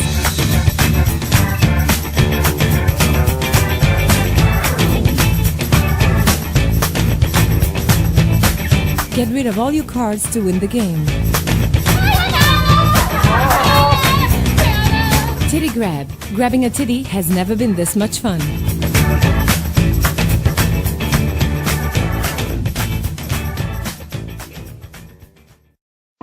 LDL TV streaming live to you the best in amateur USA and Golden Gloves events, professional boxing, live mixed martial arts, major concerts, music, comedy, special red carpet events, professional pool, beach volleyball, car racing, boat racing, live corporate events, and much, much more. All live to you in crystal clear, smooth streaming video. LDL TV, live down the line, the best every time. Hi, Billy C here. I want to talk to you about Sal's Neighborhood Pizzeria and Ristorante Italiano. Sal's Neighborhood Pizzeria and Ristorante Italiano serves the freshest and finest homemade Italian cuisine with Sal's family recipes from the old country. Sal's incredibly delicious brick oven pizza is the best pizza I've ever had. And I'm from New York.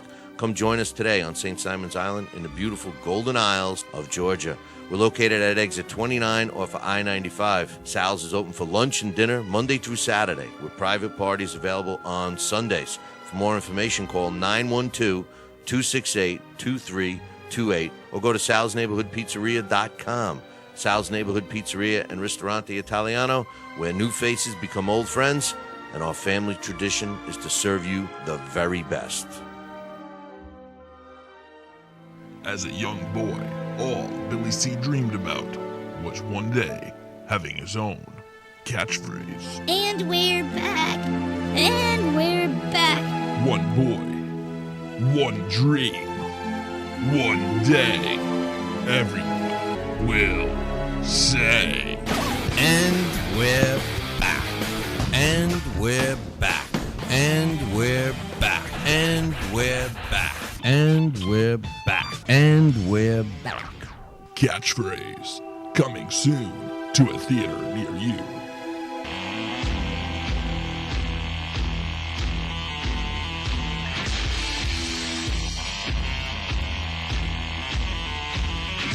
And we're back. You're listening to the Billy C. Mayweather, Canelo Alvarez Fight Week Special here at the LDL studios in South Florida.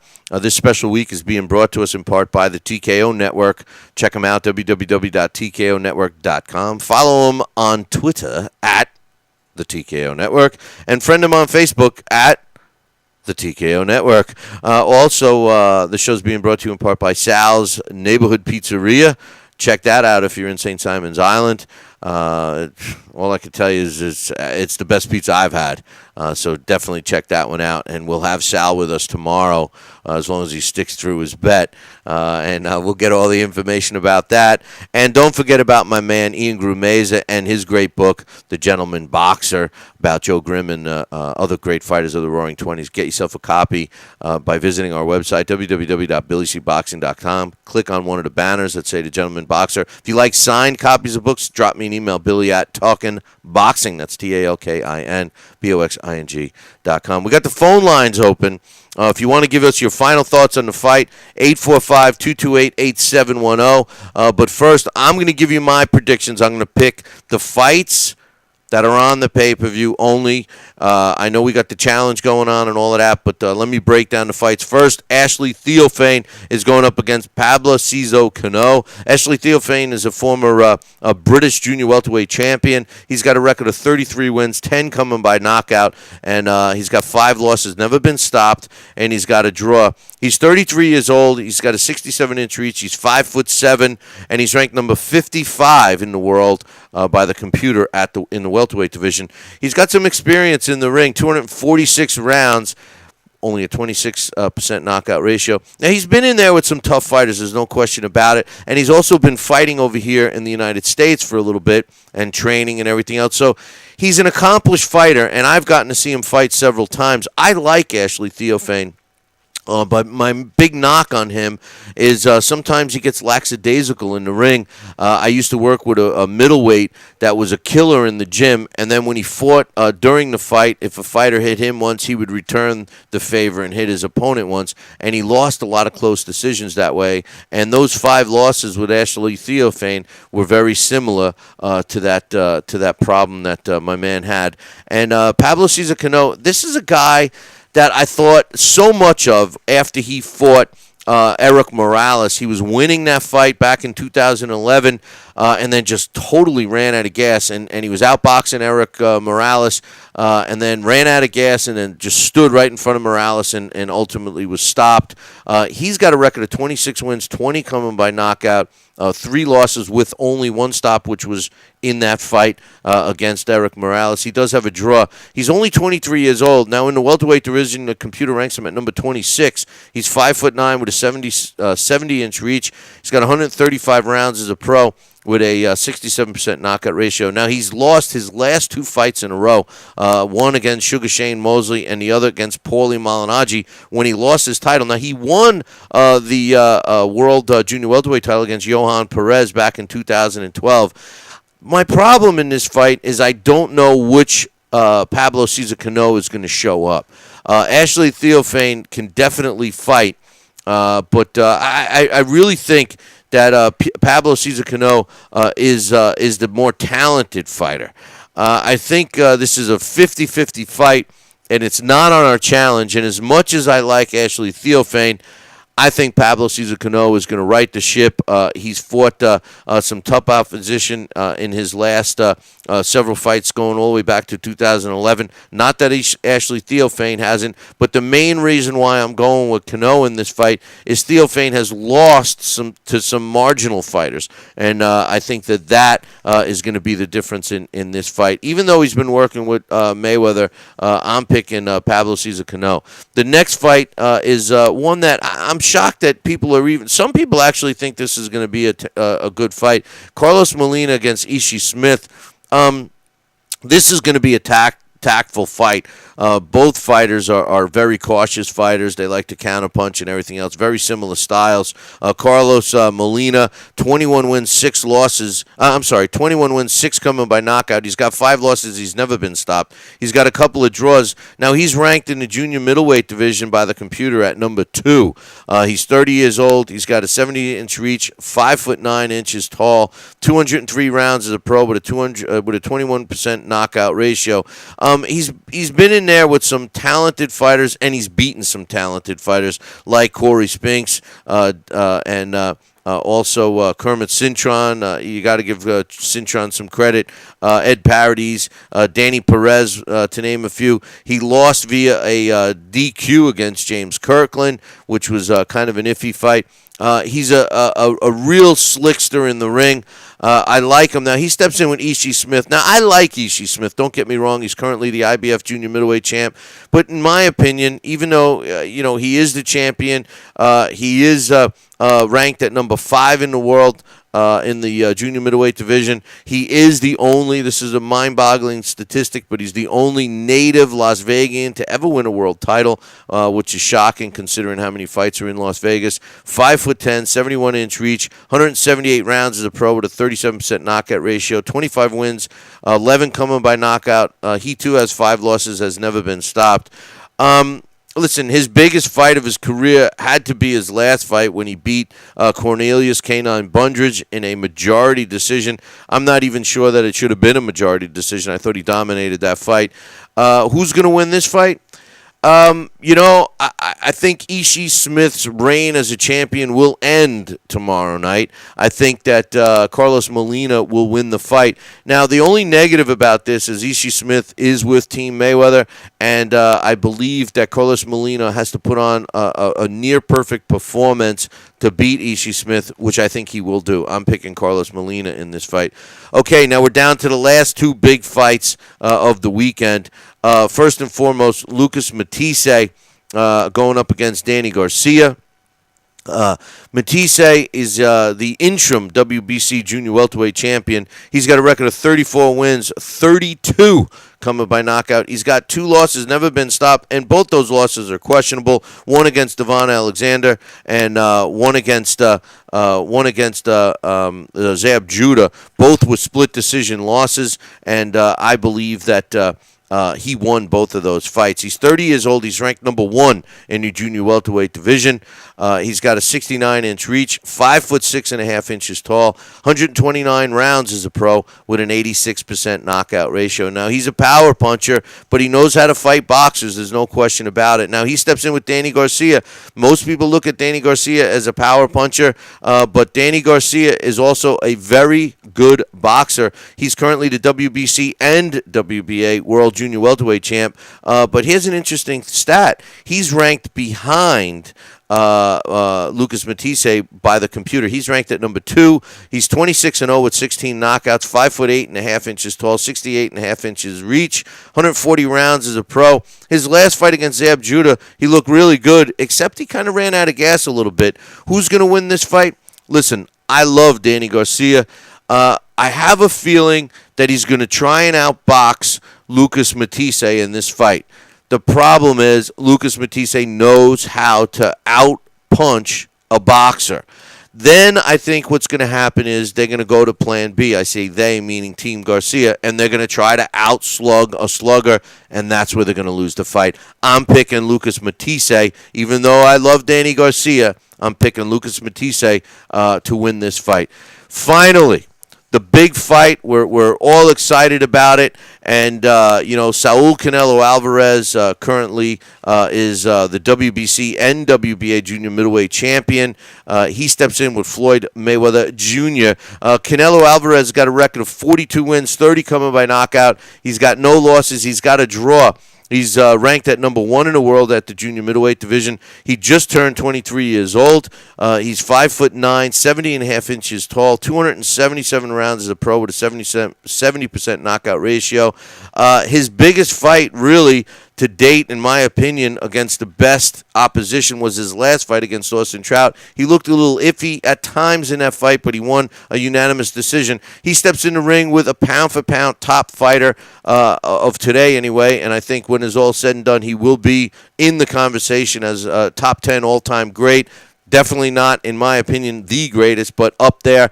Floyd Mayweather Jr. is currently the WBC welterweight champion, and he also holds the WBA Super World Junior Middleweight Championship, or something. I don't think they ever stripped him. 44 wins, no losses, 26 coming by knockout. He is 36 years old, ranked number 1 in the world at welterweight. 5'8", 72-inch reach, 327 rounds as a pro with a 59% knockout ratio. Listen, we know all about him. We've talked about him all week. Here's the thing. Who do I think is going to win? Well, for the last 2 months, I've been saying Floyd. No problem with Floyd. I think Floyd's going to win. All of this stuff, I got news for you. I believe that there's going to be some shenanigans in this fight.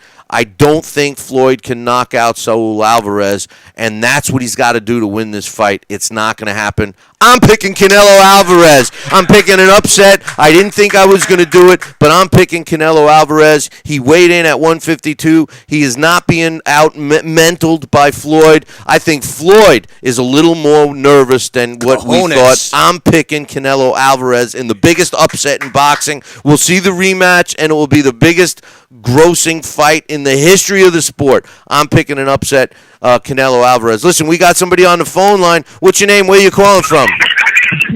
Ooh. Hey, how's it going, Billy C? It's George. Hey, George, what's up, brother?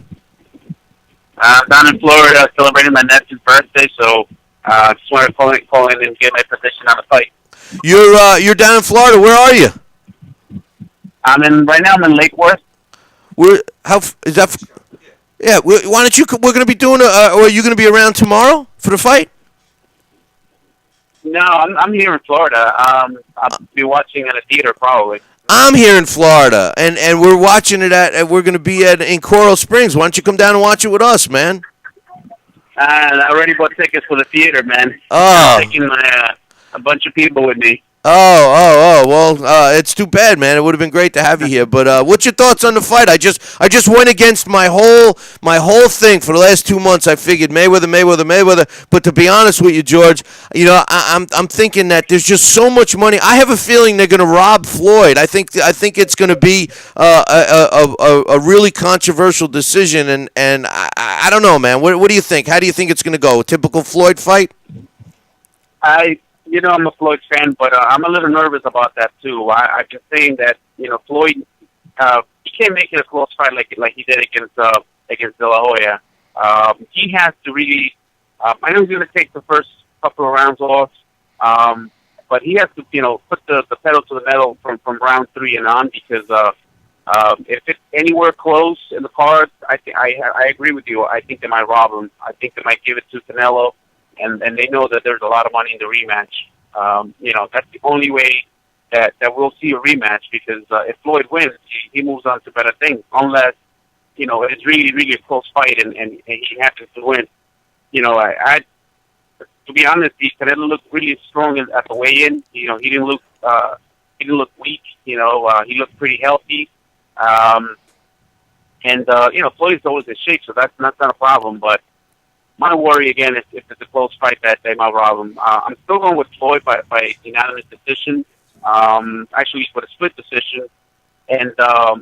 But again, like you, I'm a little nervous about that. Yeah, I mean, listen, man, and my thoughts about Floyd. I don't take anything away from his skill level, and when you look at the skill set, he's clearly the better fighter. There's no question about it. And we know that Floyd is going to make the money, and so is Canelo. But it's all those other people that will be making way more money for a rematch, and we all know how sometimes those things turn out, and that's my fear, and that's why I've changed in the just tonight. I going up until tonight's show, I had every intention of going with Floyd. I didn't even think it would be close. I've said those exact words, that I don't think the fight will be close. But now I just think that, unfortunately, some of the negativity in this sport, I think, is going to come through tomorrow night, and that's why I'm going. But I agree with you 100%. I don't think Floyd would have to rematch him unless he lost. And then I'm curious to see what happens. So crazy stuff, man, crazy. Yeah, and on the co-peach, Danny Garcia and Lucas Batista, it's really hard going against Lucas Batista. He's such a hard puncher. He could end the fight at any minute. It's 12 rounds. I just don't see Danny Garcia. He's a good kid. He's a good fighter. I don't see him changing styles so late in his game. He's more of a slugger. I mean, he can move a little bit, and he's had some issues, like you mentioned, with Zab Judah. He, ran out of gas in the later rounds, and Zab Judah was able to tag him. If those punches came from Batista, he's going down, and he might not get up. Right. I always said it was a 50-50 fight, but, that Batista has the equalizer. So, I'm going to go with the favorite, Batista by late knockout. Yeah, the other thing too, George, about Matisse is he seems to get stronger and stronger as the fight goes on. And we had John Iceman Scully on earlier in the week, and he made an interesting point. Everybody thinks how crazy Angel Garcia is. He showed it again tonight at the weigh-in, and then yesterday at the final press conference. But John Scully said, he's pretty slick in the corner. He works very effectively. But I think when that fight starts to get a little tough, I think that Angel is going to get too tough for his son, and have him go toe to toe. And like you, I think Batista is going to catch up with him and stop him. Unfortunately, because I'm a big Danny Garcia fan. Yeah, and there's always a chance that Danny Garcia can catch Batista with something and knock him out. I mean. Who knows what the plan is going into the fight? They might decide to go to the body.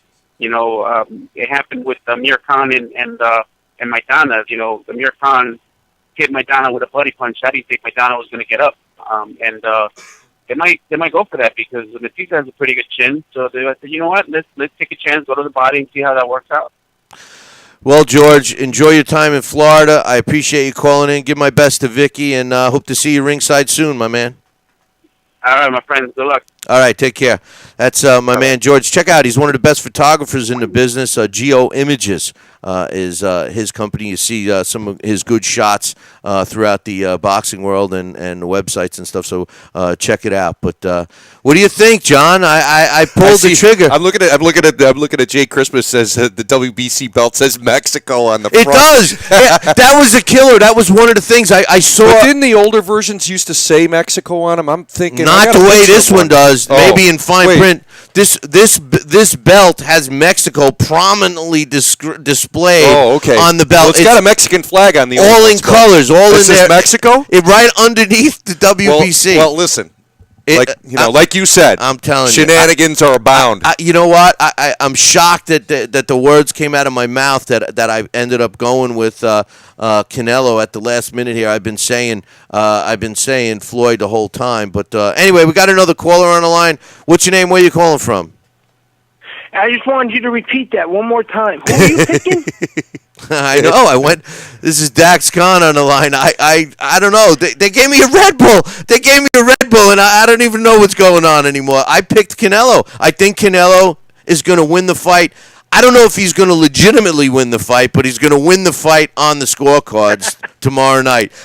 Listen, I don't want – you know how I feel about Floyd, but I don't want him to lose – I don't want him to get robbed. I would much rather see Canelo knock him out, but I don't want him to get robbed. But with that said, I can't help but think that tomorrow, come Monday morning, people are going to be talking about how Floyd got robbed, and I think we're going to see his go tomorrow night.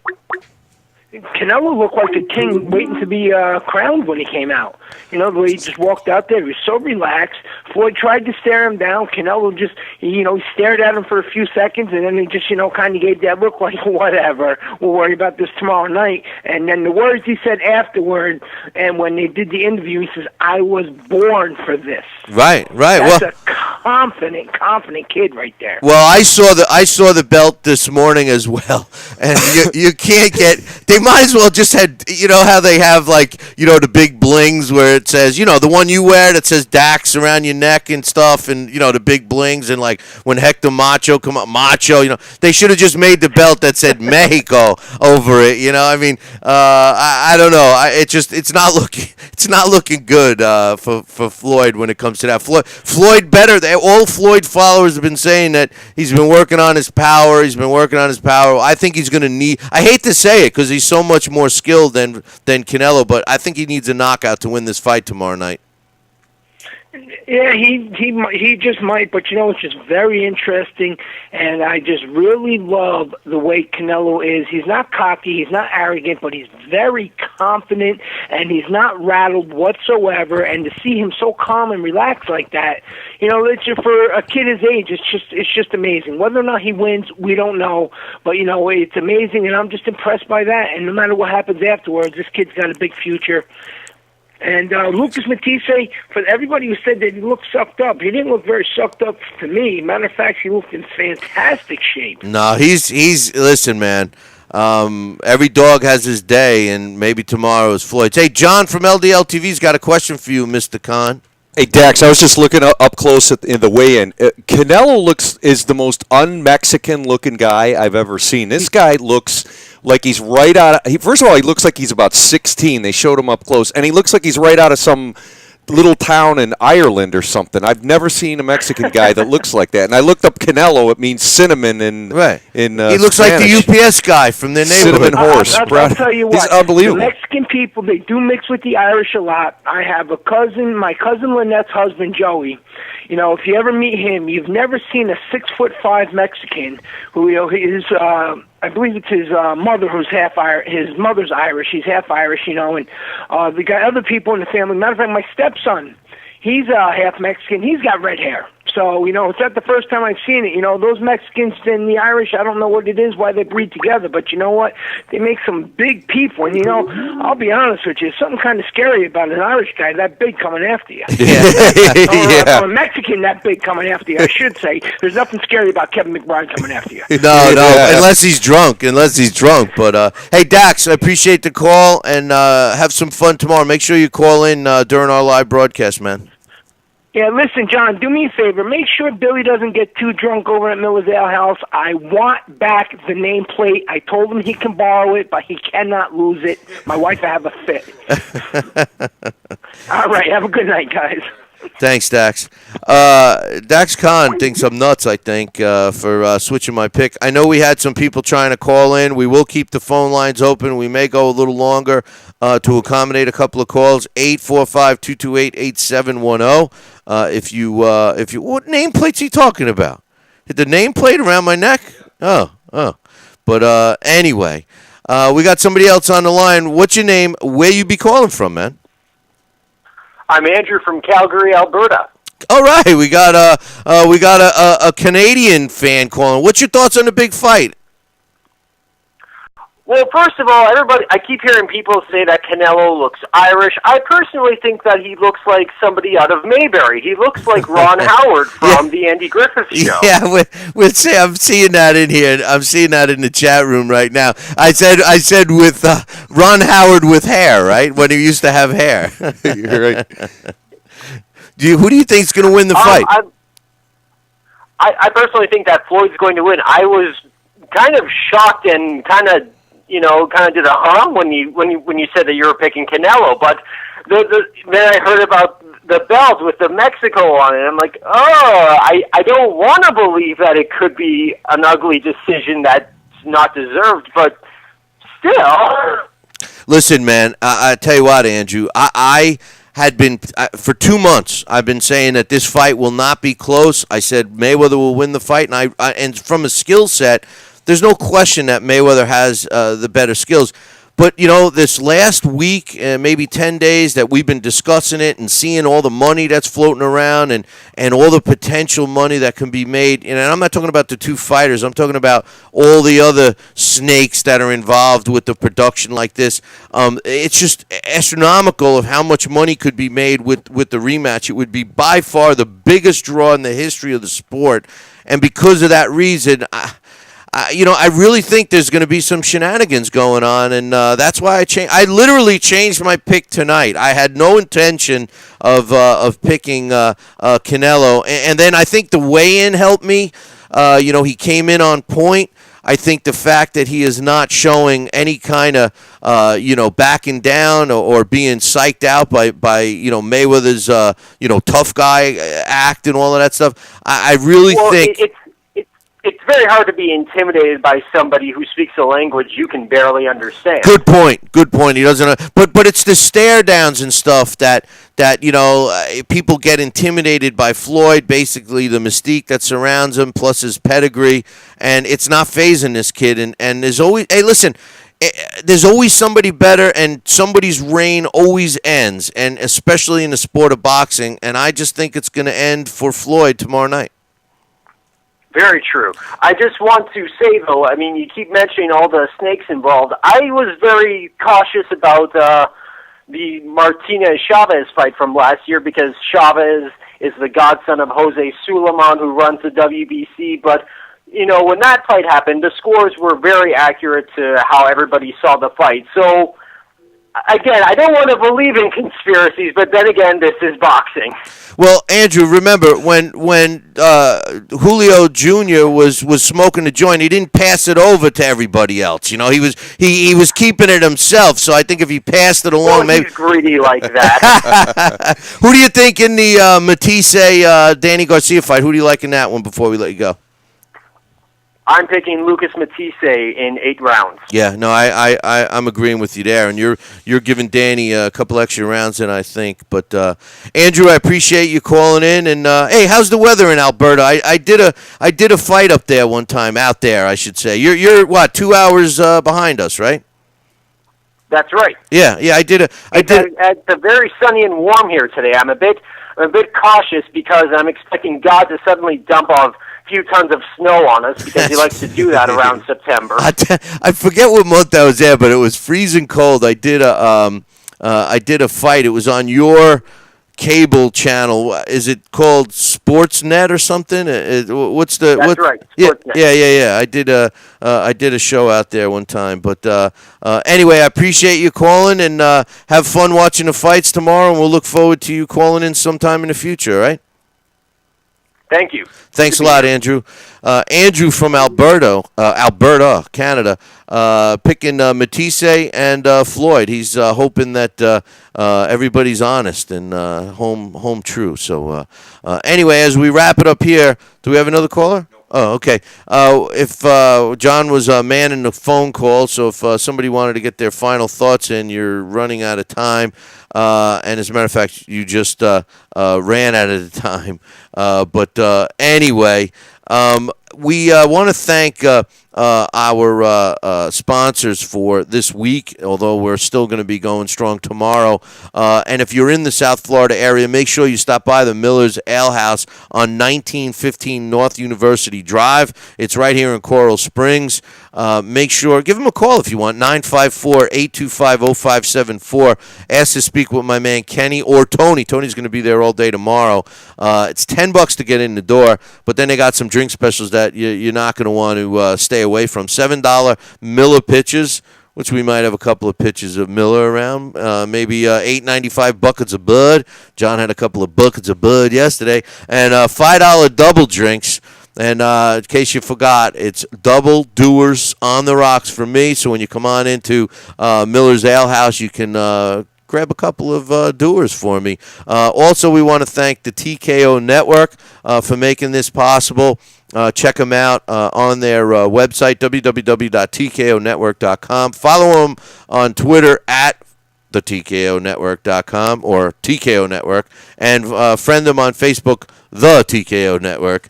And don't forget about Ian Gramez's great book, The Gentleman Boxer. Get yourself a copy of that today. Tell him Billy C sent you. And, of course, Sal's Pizzeria. Sal will be with us tomorrow when we broadcast live. And we want you to be with us, too. We start our broadcast 8 p.m. Eastern right here on LDL. See you tomorrow. Ciao, baby.